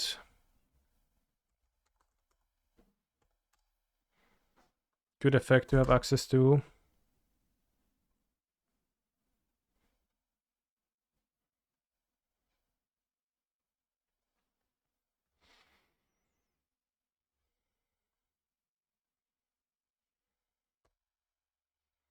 Combat Courier, damn. I mean, that's interesting, but it's 2 mana to draw a card, so it's just more expensive. It's 6 mana to draw 2. Yeah, I think that's worse. 6 mana to draw 2. The desk is 2 mana to draw the first one, then 5 mana to draw 2, and you get more selection.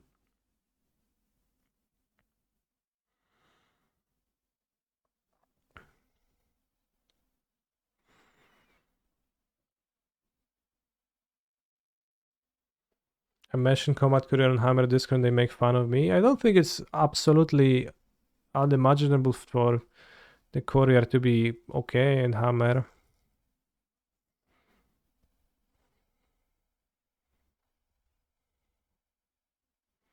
Can you check Arms Race?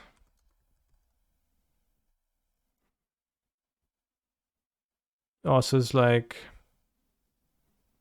Sneak Attack? But it's 4 mana to activate. Stompy Robo, thank you very much for the sub.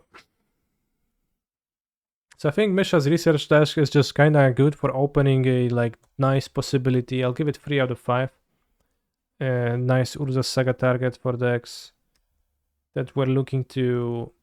Like, certainly if you ever played Urza Saga in decks that are not Amulet or not like Hammer, where you kinda know that you want what you want to get most of the time, the namesake card. Not even always true in Hammer, but often it is. You for sure had that feeling of reaching the final chapter, searching your deck and finding nothing in there. Because like you kinda don't have much stuff going on, you just want to have more stuff going on, but there's nothing in your deck. So this will help with that. Do you think we found a tool for Modern Lantern control? I think red is amongst the least playable colors in Lantern. And yeah, it's also end of the next turn, so you get like lots of time to play the card.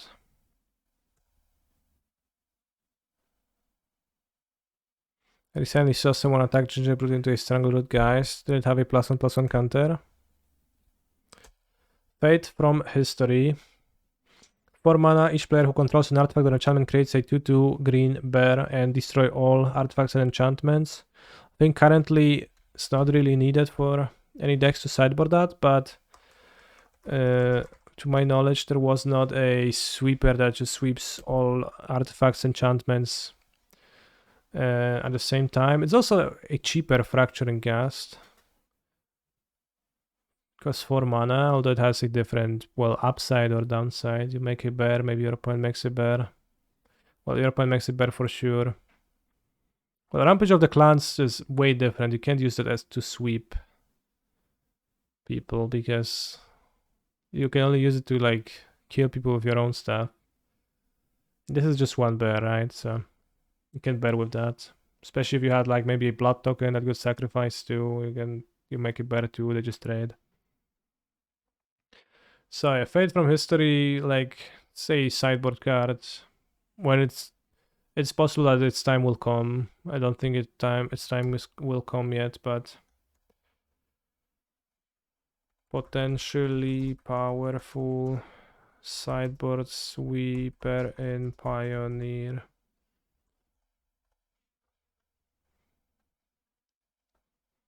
One is fair. No, I don't think so. Haywire Might. This card is pretty overpowered. Once again, Urza's Saga target and a Karn Decorate Content Creator target. And it's kinda sick how on par it is with like normal Disenchant. I guess it's not that on par, but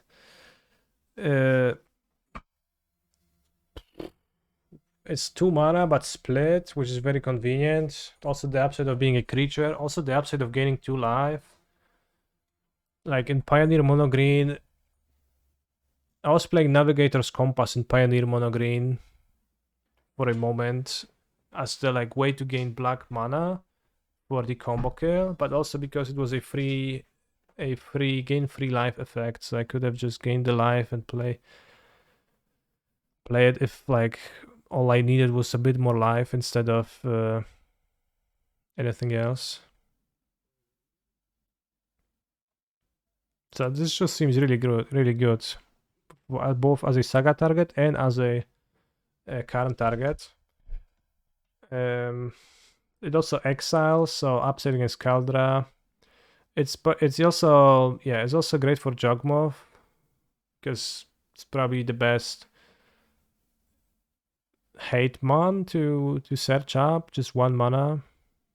It only targets non-creature artifacts or non-creature enchantments, but that seems extremely fine.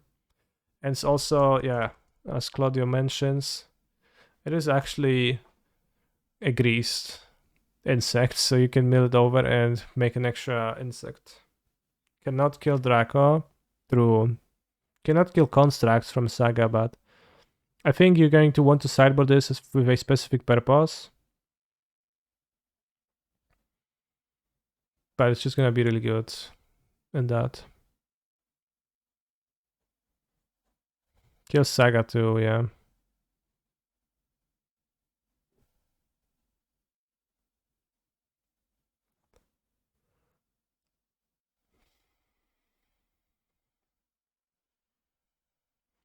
We still not decided on that. Non-creature has huge downside. Wow, Claudio getting gay-capped by the Yawgmoth Council.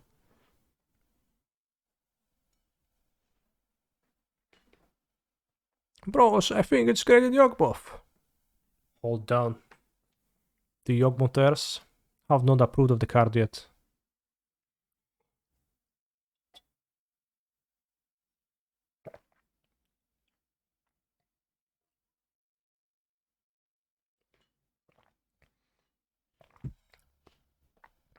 It is like a cyborg card. I give it a 4 out of 5, but it's a really good one. I guess that means no 5 out of 5 cards in the set. So you can give it a 5 to have a 5. TBH.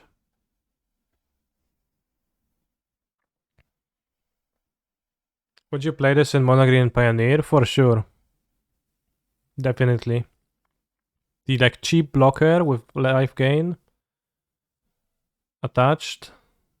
Like the fact that it's a Karn target where you can just, if you have 5 mana against aggro, you can just Karn minus grab this, play this, and it's gonna block and gain 2 life.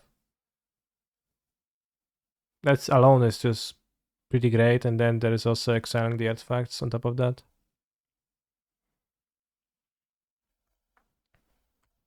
Pretty base card. Also, like all the Saga targets, all the Saga decks, Amulet, etc. are going to be interested in this.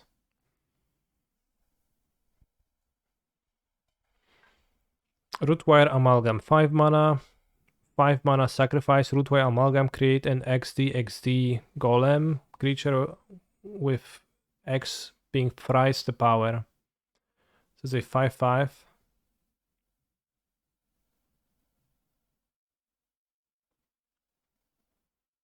Or 2 mana, 2/3. The reason why this card is brought up is Fires of Invention, because that actually kind of makes it work pretty nicely.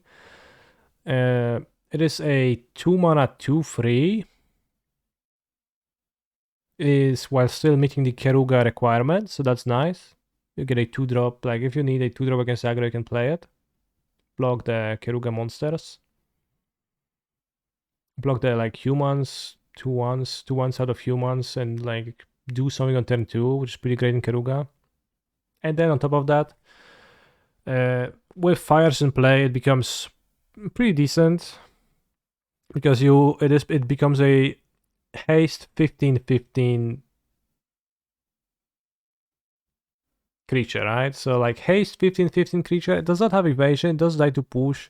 There's plenty of downsides, and it's not like all roses, but it does hit pretty hard, right? You play with fires, you could just go pow this. It does not have CMC 5 all the time, so if you play the small side, it's going to be swept underneath your lockdown, unfortunately. But it is a thing you can play for 2 mana.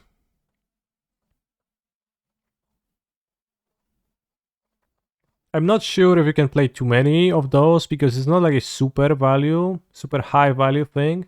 Most of the value would come from the fact that you can cast, like the duality that you can cast it onto, I think. If you bounce your lockdown, enter as a 5/5. That should be true, yeah.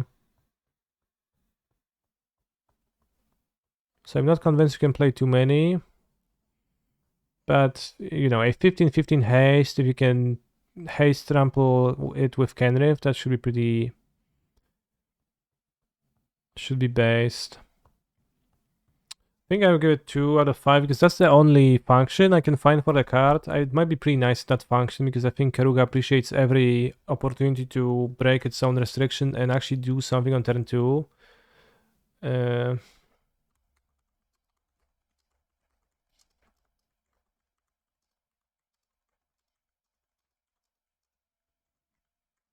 It's also awkward in Pioneer now to have artifacts with activated abilities because Carnold is going to make your day.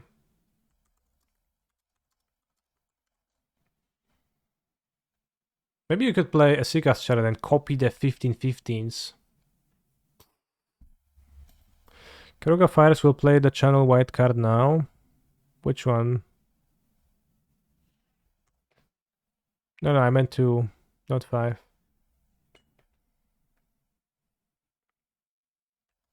I also made 2 cents about the Rootwire Amalgam. Woodcaller Automaton. 10 mana. Did you know, chat, that this card isn't actually in the boosters of the main set? But it is standard legal and therefore Pioneer legal.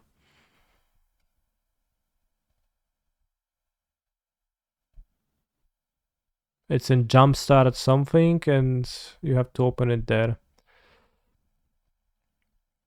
10 mana 8/8. Prototype 4 mana 3/3. ETB, if you cast it, untap target land you control, becomes a 3/folk with haste and base power and toughness equal to Automaton's power and toughness. It is still a land. This card can't make the card board right, no room. All the bro jumpstart cards are standard legal. Yes, they should be. So, I've seen this brought up as a Karn sideboard target in Mono Green Pioneer. I'm personally not super high on it, which means it's insane. What this card achieves is it lets your Karn untap your Nykthos. But nice ephemerate target is a cast trigger, so not really. So what you achieve is you let your Karn untap your Nykthos if you have 6 mana floating.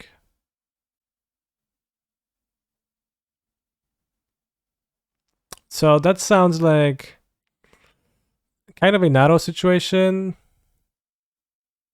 right? You need to have like at least 6 more mana, but not enough to play a meaningful payoff and like gain enough benefit from untapping the Nykthos to then spend your mana somewhere else, because not on the card you Karned for because you didn't Karn yet. So it feels like yeah, wishful thinking, like a bit too many ifs, and like in a Christmas land it could be okay sometimes to have the Woodcaller Automaton. Of course, like you will run into situations where you will think, damn, if I had the Automaton now, that would be actually pretty good because I can jump the exact hoop from not being able to having to win this turn, but also like jumping through this narrow gateway in my mana situation. But I think for the most part it's going to be a little bit hard to justify a slot to the Woodcaller Automaton. Everyone keeps repeating that it increases devotion as if it was the most important thing. It does give you 2 extra devotion. I guess it is a little bit unintuitive. The prototype ability is it's a departure from the previous rules of the game. I guess it just changes the mana value of the permanent on the battlefield, the characteristics of the permanent on the battlefield, including mana value, which is, I don't think it's something that has ever happened before. Have I talked about Cityscape Leveler? No, I'm at green cards. Colorless come last. So I find it hard to like. I think this card is going to be a little bit low priority in the sideboard for Karn.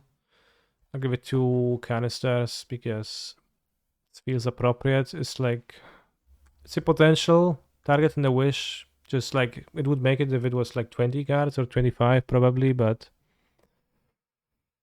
not more much. I think it's weird with Scarab God tokens, right? No, the Scarab God tokens just have the mana value of what they had. There's been no 5s yet because I don't actually give out 5s. It's a 4 rating scale. 4-step rating scale. The 5th is just so I can... Wait, why is the leveler now? Alright, I guess the leveler is now.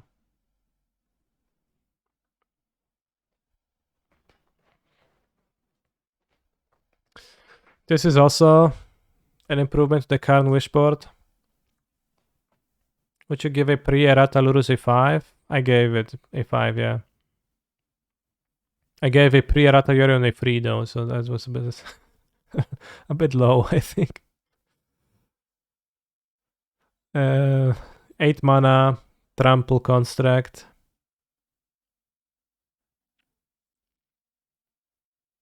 How funny it is that it is a city leveler, however it cannot destroy a land, the city. Yeah, that's a good point. As you can see, it's kind of like walking over the city. I guess it's levels it. Yeah.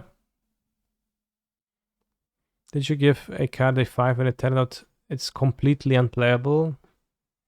Well, that depends. What do you mean by completely? I gave Kinnan a 5, but it's not completely unplayable. It's just fairly bad.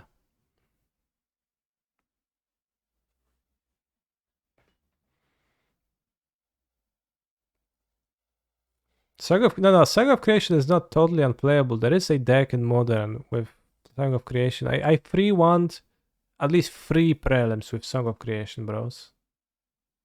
This deck is no joke.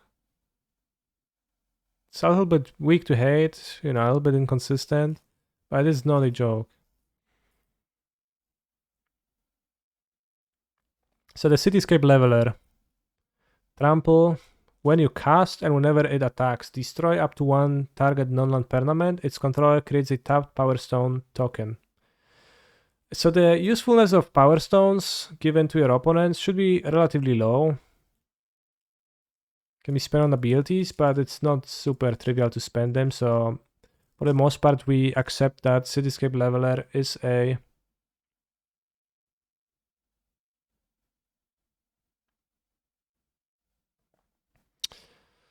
It's probably pretty ignorable. And you can get it with Karn, so it seems like pretty clearly better than Meteor Golem. I don't know what else to say about it. Also as a nerf, just like a big threat on top of being a Meteor Golem, and like Meteor Golem was good enough to play already.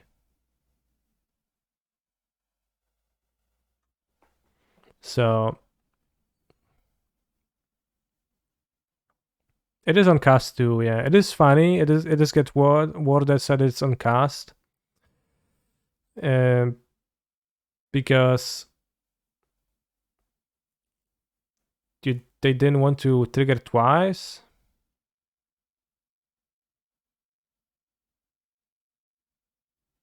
When you unnerf it.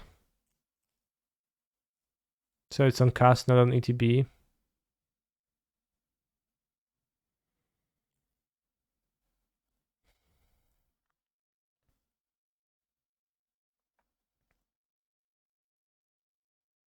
Yeah, nerf is in cast, so that's why it's worded to be on cast and not on ETB. If it was on ETB, it would happen twice. So it's like Karn good cyborg threat plus also the Meteor Golem niche. Just a good Karn target. This is like kind of tricky to rate because how much does it change really? I'll give it 3, great Karn target, because it only increases the power of 1 card in mono green. Might even be good enough for Modern, not sure. For Tron decks.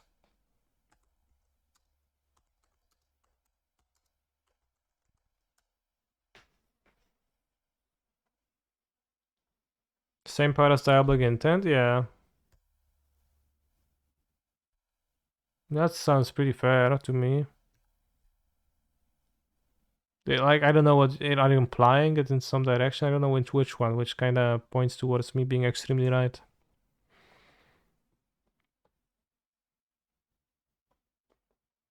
Portal 2 Phyrexia. 9 mana, ETB, each opponent sacrifice free. Creatures, beginning of your upkeep, you put target creature card from a graveyard onto the battlefield under your control with Phyrexia in addition to its other types. A pretty big artifact. If you can cheat it into play somehow, it's a pretty big effect on ETB, depending on if your opponent is playing a creature deck. And then sticks and I guess provides value. I don't know if this is like any reason to actually be good in anything, but Portal looks like an incredible target for Goblin Engineer. And I mean, Goblin Engineer. Return target artifact card with converted mana cost 3 or less from your graveyard to the battlefield. Can we get this to work with the artifact sneak attack? We could, but it's not actually good.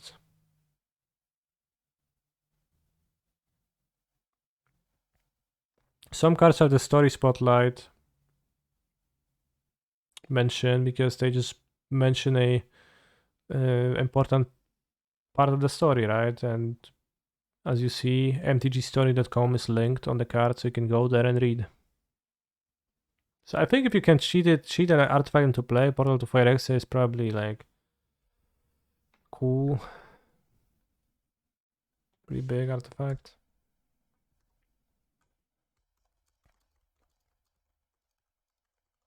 But I'm not in a mood to put much thought into thinking how you cheat it into play. But of course you're not gonna be casting it for 9, that's a bit extreme. I don't think it's a current target, really, because this is very expensive for a current target and doesn't really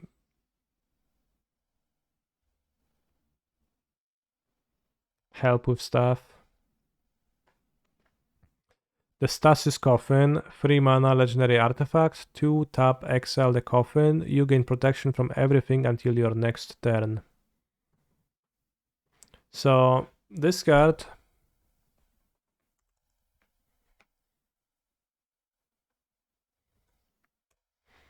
it's a fog, but it costs 5 mana instead of 1, which is a lot, right? And we've encountered many times talk about the Stasis Coffin on the stream as a potential Karn target. It's not a fog, doesn't protect Karn. Sure, yeah, it's a fog for you. And I think it's kind of trash because, again, it doesn't protect your planeswalkers and you just like paid 9 mana to skip a combat step and like gained what? Nothing? So I think it gets a 1 out of 5 because if you actually think about it, it's not going to stop aggro decks from doing anything to you. What about Bolas' Citadel? Yeah, what about it?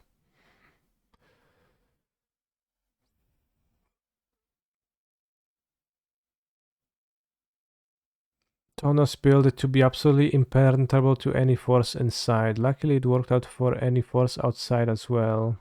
Sure. What about the Ward Worm? Well, it's life payment. Protection doesn't protect from that. So I think this card is trash and like the decks... I think people will play it in their current servers at first, but then they will be like, damn, that's cax. Not a fog, just a fog you. True. The Stone Brain. I find it funny that we have the Stone Brain and we have the Brainstone in Magic now. Brainstone, Stone Brain. What about Own Brain the next time? Or, I don't know, Rain Stone. Can't wait to Stone Brain Brainstone, yeah. Bronstein, yeah, exactly. Bronstein. Okay, 2 mana. Legendary artifact, 2 tap, exile the Stone Brain, choose a card name, search opponent's graveyard, hand a library for 4 copies, exile them, and they draw for each card exiled. So once again, current target. On Magic Online, it's inconvenient, but Daniel Morta, thank you for the Prime Gaming sub. On Magic Online, it's an inconvenient win condition, but you can use it as a win condition in other decks. In paper, rather. Because what you can do with Mono Green and Pioneer can combo, give both players infinite life, like do the moves with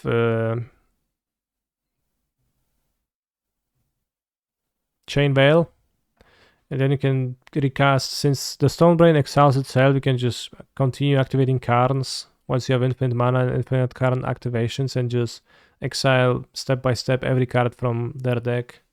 And you can even skip their untap step. You don't even need to give them an untap step. You can use the Stone Brain to, if they have any cards in hand, you can exile that card and they will draw from an empty deck immediately. So that's pretty nice. Previously, you needed a black source of mana to actually be able to cast a Cauldron to actually win with Mono Green's combo, besides just gaining infinite life. So you use Draconer Bankbuster or just like any other way to gain black mana or convert colorless mana to a win. Stone Brain seems very valuable in that function, because it also has the baseline use of being a cranial extraction effect. The biggest downside of cranial and surgical extractions is that they cost you a card, right? That they have the opportunity cost of being put into your deck and you draw them, and then they're pretty bad outside of that, right? And I think if it's a current target, that kind of alleviates a lot of that downside. Because you are only going to get this card when you want it, when it's good. And an extraction effect can be really useful depending on a situation. If you play against Lotus Field, you can exile, well, something, and then you're gonna have a harder time comboing. Lotus Field actually doesn't just roll over to a single extraction unless they play just a single wish from the sideboard effect. They could easily play 2. They probably would play 2 with the Stone Brain existing. But yeah, if you're playing a Mono Green Mirror, you could name Karn with your first activation, and that limits the ceiling of what your opponent's deck can do by a huge amount, for example. So once your opponent's deck doesn't have cards and yours does, then like they can put creatures on the battlefield, but it's gonna be hard for them to make the biggest moves, which are the card moves. You can use it against control out of Mono Green, and that also just exiles the Teferis or something. You know, it's not a card you would want to bring to draw against control, but it's absolutely a card you might want to wish for against control, I think.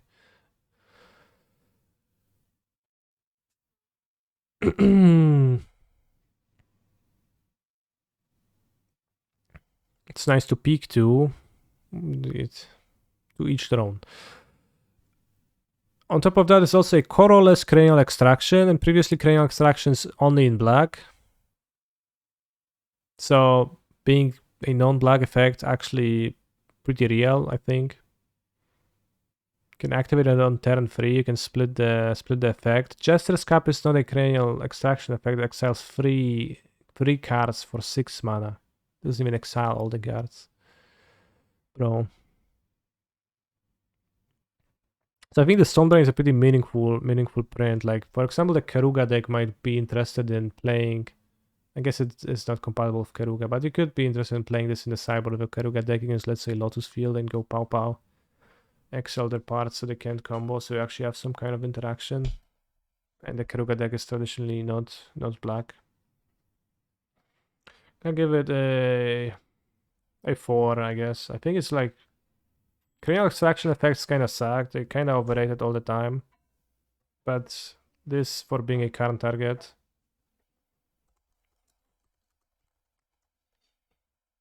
It just kind of negates the downsides of how it works.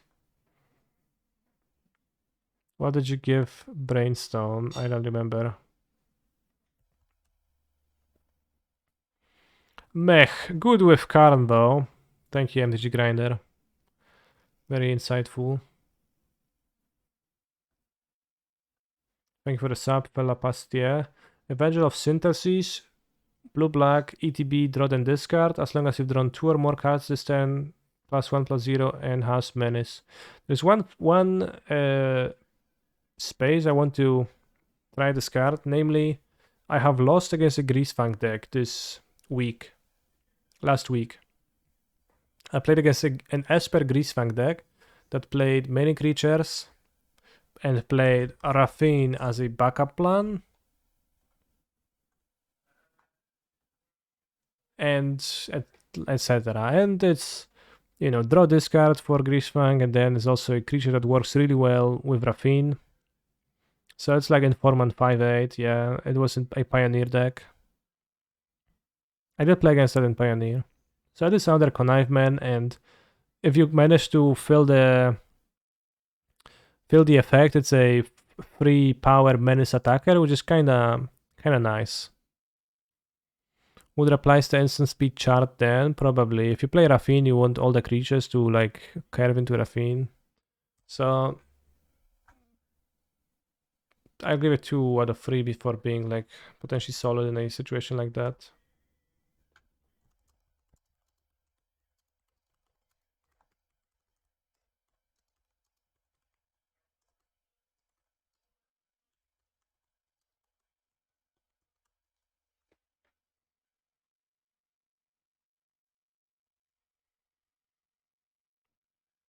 Mishra. Tamer of Makfawa, 5 mana. 4/4 permanents you control have words. Sacrifice a permanent. Each artifact card in your graveyard has a nerf, 3 mana.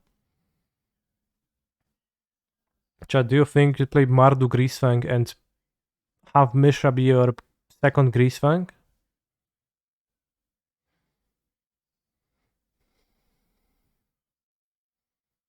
Thank you for the sub, Gerard Delia. There are 3 Mishras in the set from different times in his life. And a Commander one, the 4th one, yeah. Same for Ursa. Also says Bobble, true. Yeah, I mean, you could do some like funky stuff with the Mishra, but Ward Sacrifice a Permanent is kinda strong. I think it's not as strong as like Ward Discard a card, for example.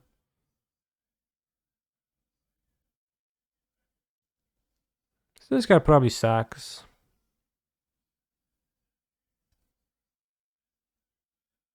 Can like do some like you could unnerf a portal to Phyrex, yeah. I mean, I don't know, that's good. Or Bolas' Citadel, let's say 5 mana card already. I'll give it 1 and move ahead. Sahili Filigree Master. 4 mana free loyalty, +1 scry 1. You may tap an untapped artifact you control. If you do, draw a card. Sahili Jura, what do you mean?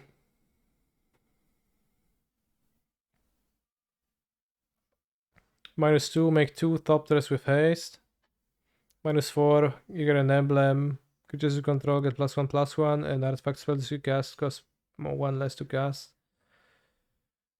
It's a pretty good +1 if you have an artifact. Scry 1 draw.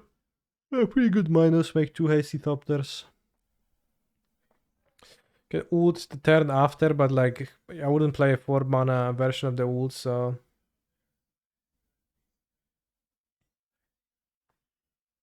Don't feel that super. Could see Sahili like even maybe in Pioneer in some like artifact based decks, but I don't know exactly where. Seems like baseline decent. A decent planeswalker if you can tap a witch as well or whatever. I probably don't want to play witch as well in general too much, but I played this. Trigger Iconoclast, tap the token and draw. Then I can hear the excitement. They're like, tap this. What about this in the Colossus deck? Yeah, sounds pretty good. The Colossus deck too. Maybe it's not main deck, maybe sideboard.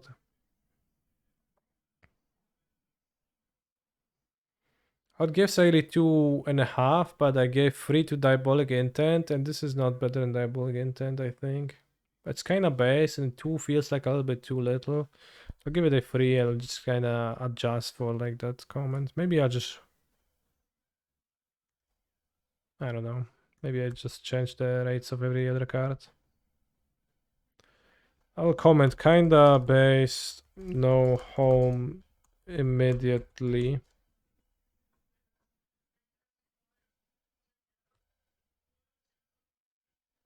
Third path Iconoclast.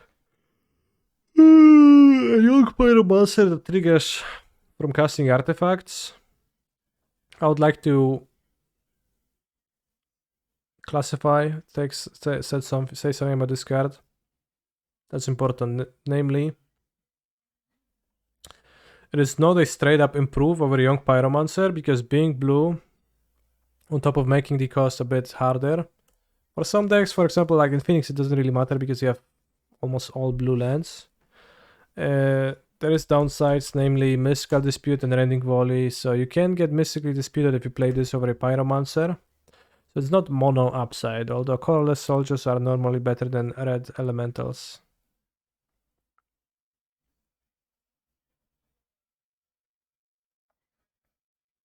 So I don't think Young Pyromancer is fully obsolete yet. Much worse than Mardu Pyro, very true.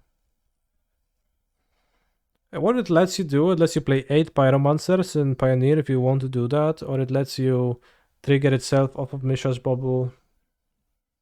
So I'll give it a 4 out of 5, like this is a decent card. It's mostly Young Pyromancer, it doesn't have much differences than Pyro, but it's mostly the same card, mostly a reprint. Hajar, Loyal Bodyguard. Gruul, 3/3, sack legendary creatures you control get +1/+0 and gain Distractable. What do I think about this current vintage?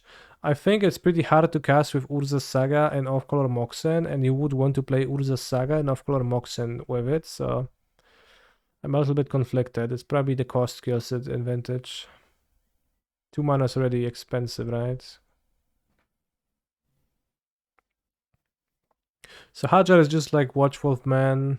You can play it with Bard class if you're into that, or if you can play it and just Gruul attackers and you can crew the boat and make your boat indestructible or something like that. So yeah, I mean, sure, let's give it 2 out of 3. Not sure if that deck wants it, but it can definitely see it playing the card.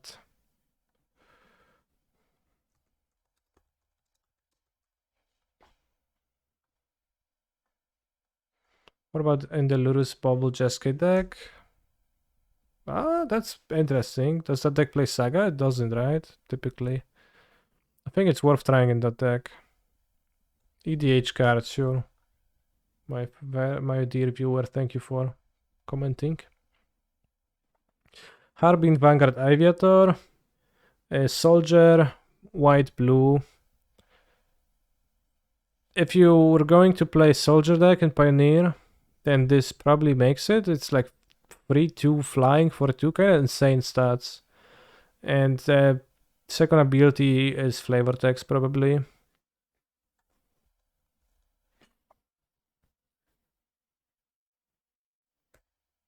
I assume it makes like 3/2, dies to Storm awkwardly.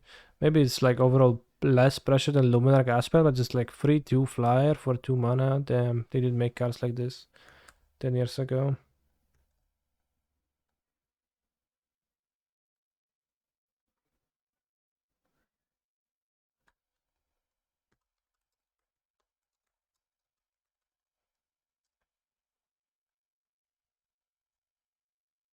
I'll play Tomic TBH. I mean, Tomic doesn't do... Tomic has 2 points of power, that's way fewer. Next card. Demolition Field. So it's a Field of Ruin, except they can all choose not to search.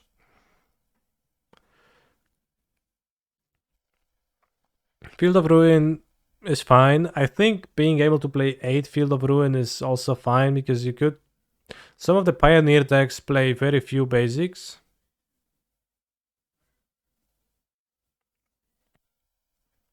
So if you play 8 of them, somehow if you fit that into your deck, you could kind of punish them. But you could also play against Mono Green that plays 4 Nyctoses and 2... like Lair of the Hydra and then Zol Forest. So that's a bit cringe if you run into Mono Green. Out of 8 of those plus 8 basics, yeah, I guess. You'd kind of want to do that. So yeah, like this is worse than Field of Ruin otherwise, because it doesn't force a search. And forcing a search is strictly better than giving them the option to make the search. So I guess like Field of Ruin. But worse. So it's not played before Field of Ruin. Fortified Beachhead. Beachhead, we already talked about this. Well, it's like... Let's opens an option, but I think we have to wait for Seachrome Coast. And also, it's not like a Giga option, but it's possible.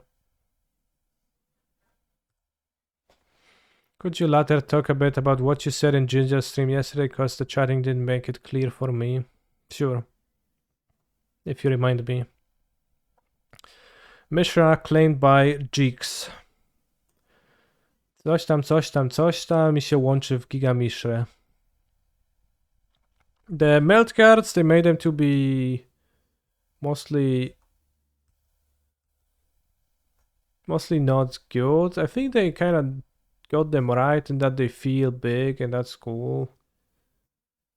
But for constructed, it's gonna be pretty hard to justify playing a Mishra. Whenever you attack, each opponent loses X life and you gain X, where X is the number of attacking creatures, and that's it. Right? And then if the other creature attacks to you meld, and that's a lot. Because meld mythics are gonna be in the same pack, these will be Bonkers and Seal. What do you mean? Guaranteed to open a Dragon Engine if you open Mishra?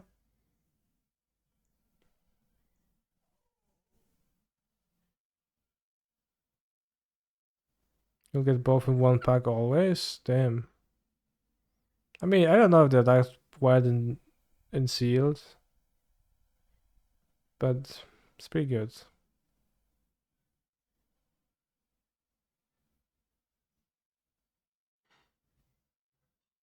Seal is so unfound. I mean, it's still like, you have to meld them and there's like 1 copy of each in their deck. So it's not super likely to assemble that. And it's not like Mishra is like super overpowered by itself.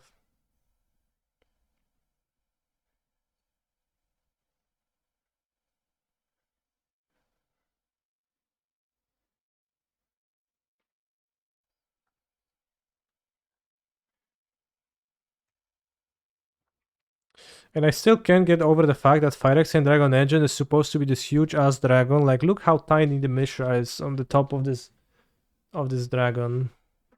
I mean, it's the same Dragon Engine? It's a different Dragon Engine. I actually don't know, but it seems like it's the same. And he's like just a tiny man on top of that, and they fucking 2/2. I can't get over that. But I think Mishra is like, the meld Mishra is not constructed playable, but Phyrexian Dragon Engine is like somewhat, kinda, maybe playable. If you are nerf, you draw 3 cards, discard your hand, that's like kinda okay. In some situations. Maybe its Mishra is like 30 centimeters. Maybe. But no, you can see that the Dragon Engine is fighting with some kind of a Colossus and they're all pretty big, right? You've seen the basic lands. It's double strike 2/2. PD is worse Ox of Agonas. Not fully, but mostly. So for the most part, it's flavor cards, the Mishra. Urza, Lord Proctor, 3 mana, artifacts, instant sorcery spells you cast cost 1 less to cast.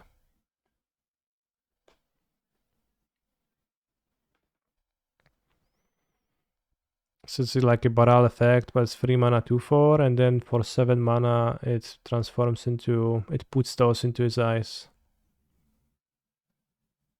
It's like, bro, it's gonna cost 7 mana if you want me to put this shit into my eyes. Not doing that for free.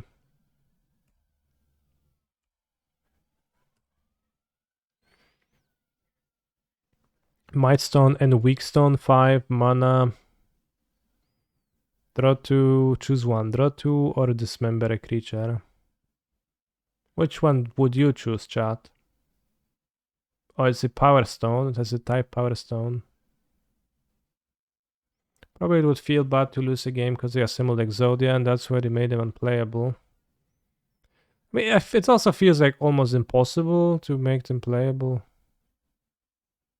Yeah, I guess it does feel impossible to make mailed cards playable in like a fun way. I guess like Brizella was kind of close. Current Wishable Dismember, yeah, but for 5 mana, it's a bit expensive. Probably don't do that. Would you put the shit in your eyes for free? No, I wouldn't. So yeah, you can play Urza on 3, you then play this on 4 because it's reduced by 1, and then you Urza Planeswalker. You may activate 2 abilities and it does lots of stuff. Pretty cool. I think it's pretty cool, not for constructed. Titania, Voice of Gay, 3 mana. Reach. Whenever one or more lands are put into your graveyard from anywhere, you gain 2 life. And the beginning of your upkeep. If there are 4 or more land cards in your graveyard and you both own Titania and Argov, exile them and meld them into Titania. Sure. I mean, if they were standalone good, they'd be played and you would snap win button and midrange deck. Yeah. Yeah, you're right. It is an elemental, true.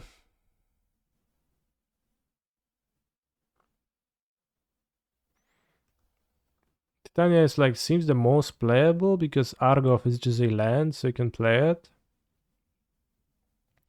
You need a legendary green creature for it to enter the battlefield untapped, which is kind of tough, but it is a potentially untapped green source with also a mana sink that's not too terrible. 2/2 green bear and mill 3 cards that fills your Titania. I think that backside of Titania is a bit underwhelming, but Vigilance, Reach, Trample, Haste equals the number of lands you control. Which decks play this over Boseiju though? No decks, it's not a constructed card.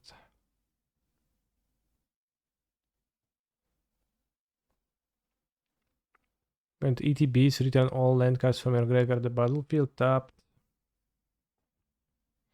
4 mana, put 4 counters on target land, becomes 0/0 elemental. Still sure. It's a blue Zenith card. Oh, that's for sure. So I think the meld cards for constructed can be left unrated as a not gonna be playable. I'll be surprised to see any Titanias melding. Like Pirates and Dragon Engine and Titania and Urza, I guess, are not the worst cards. Urza, the cost reducer, if like you're into that. But then actually melding them seems a bit tough. Kaneki, what would you meld with? I would meld with Menguchi to create Kaniguchi.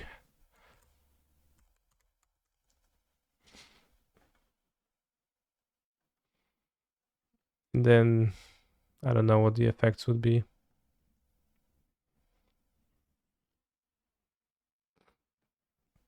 Alright, so it seems like I gave no 5 WoW canisters to anything. But Stonebrain, Highwaremight, it's kinda mostly role players. Highwaremight, Stonebrain, Third Path Iconoclast, Brotherhood's End, Laura on the Third Path, Misery's Shadow seem like the best cards to me. Yeah.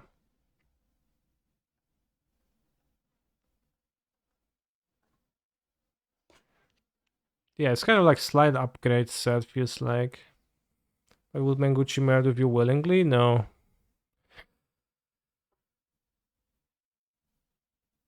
Really? Not your cats?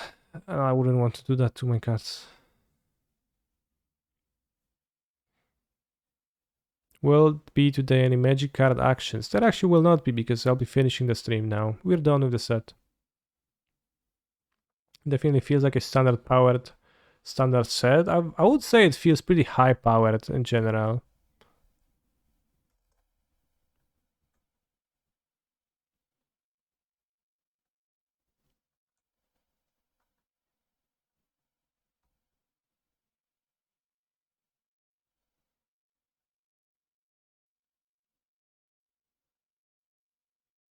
Will I put my cats in my eyes? No.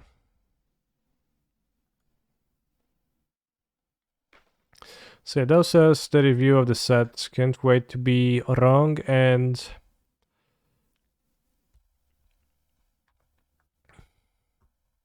I can't wait for some cards that haven't even rated to be the best in many formats again.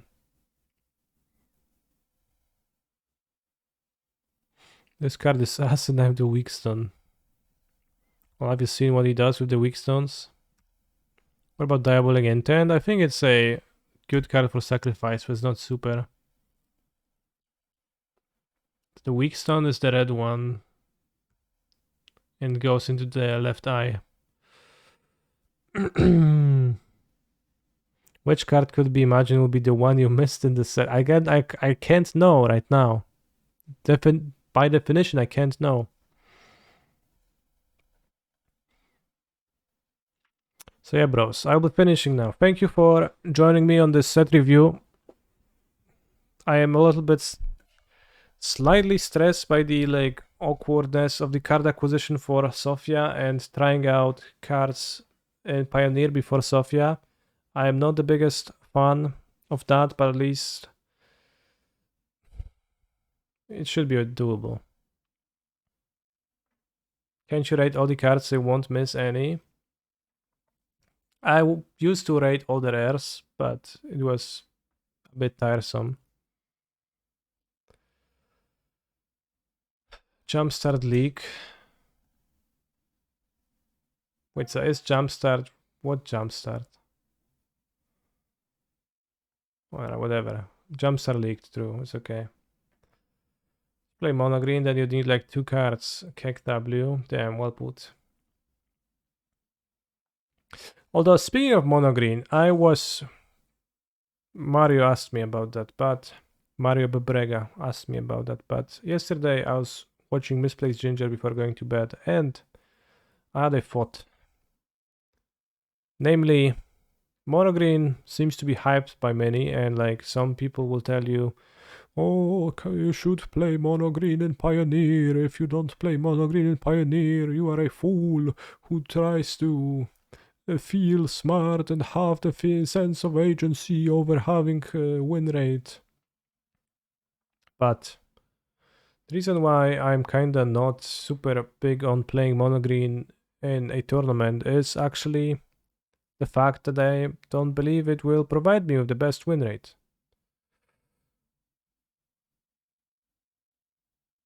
And I think that very easily an argument could be made saying that since mono green is a simple deck to play, but at the same time, it's a simple deck to play with a low skill ceiling. You just play your cards, and if you just play your cards in order, you're playing the deck at a like high capacity of what can be achieved with the deck. That means that an average mono green player will be playing the deck at a high level, right? It's gonna be strong in their hands. And if that is the case, then it should appear like the deck is stronger than it really is, right? Or rather, it could appear that this deck is stronger than it really is. And yes, that is my position too, Mark says. I think the deck is very good. I think it's a very strong deck. I don't think it is the best thing in the format, yes. That's my position. I don't think choosing to play mono green would provide me with the best chances, with better chances of doing well than playing Phoenix. Unless like everybody's gonna play 7 unlicensed Herses in their decks.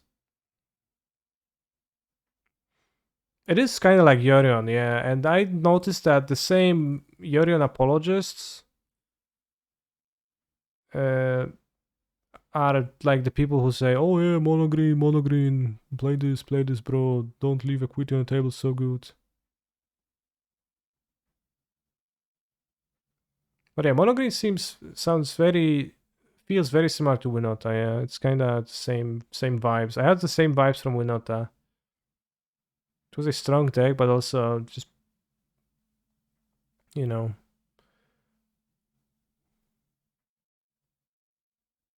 People play Go Blank, Red Black again. Yeah, Go Blank, Red Black is pretty tough. I think Winota was a bit stronger, maybe. No, I did not rate the Blade Called Serpent, it's durable. Hi, do subs here have access to your Discord? They do, yes. So, I think with like, because Mono Green has a skill floor that is relatively high, it might appear stronger than it really is.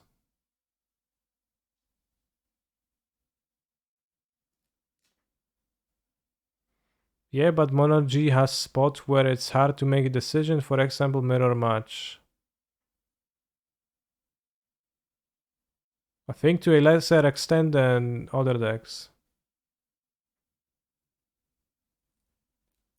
I think Winota was much stronger, which is why I find it weird that people complain so much more about mono green.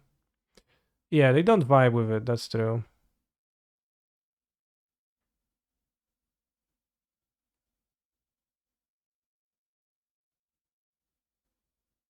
I think people over sideboard and sideboard hate in paper TBH, especially for graveyard. That reminds me once again of that situation where my Spirit's opponent at regional PT Brussels sideboarded Devoured Decree against my inverter deck. Lots of things remind me about that. Reveals it after game and says, yeah, never drew this one.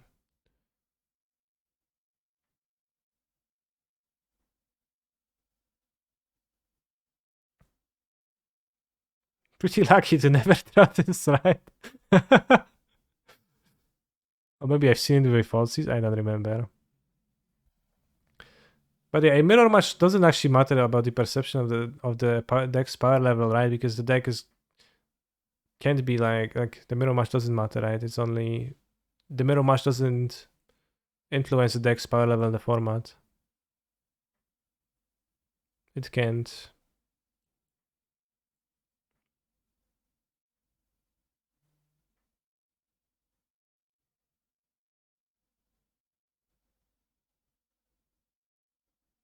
So that is my argument. That is because mono green is a simpler deck, a troglodyte deck, if you will, a caveman deck.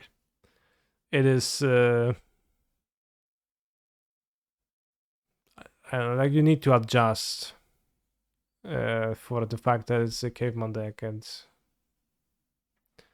Like it's fine. It's like nothing bad about playing a caveman deck. Like might even be good for you, right? But just take this into account. Would you say mono white's a simple man deck too? I think mono white is less simple than mono green.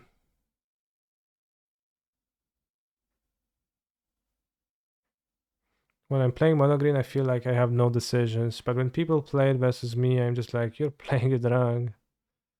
Yeah. Maybe my theory is assuming too much. And it's not even true, but it also means that, you know, mono green has no skill. I'm not saying that mono green has no possibilities to play badly, as like you can find ways to do that every time. But I think relatively to other decks, its skill floor is higher.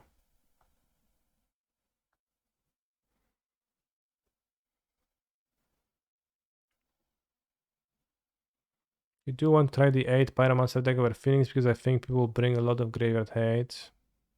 Interesting. Yeah, I mean, that's a decent point. What do I think about the Bros Artifacts deck in Pioneer? I've never seen it, so I don't think about it.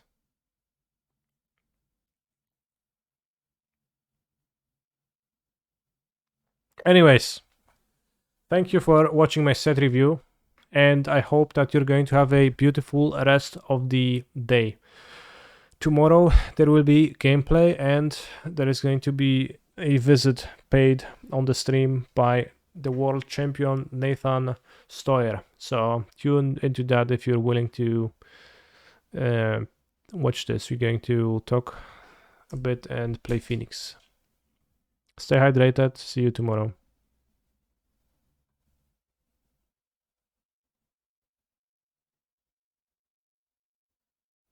Wanted to raid somebody, but then wanted to raid Caleb D, but then he played Arena. Pioneer testing, set review tomorrow. Alright, Gabriel Nasifidis. Creativity Dredge. What the fuck? What is he doing? Creativity Dredge.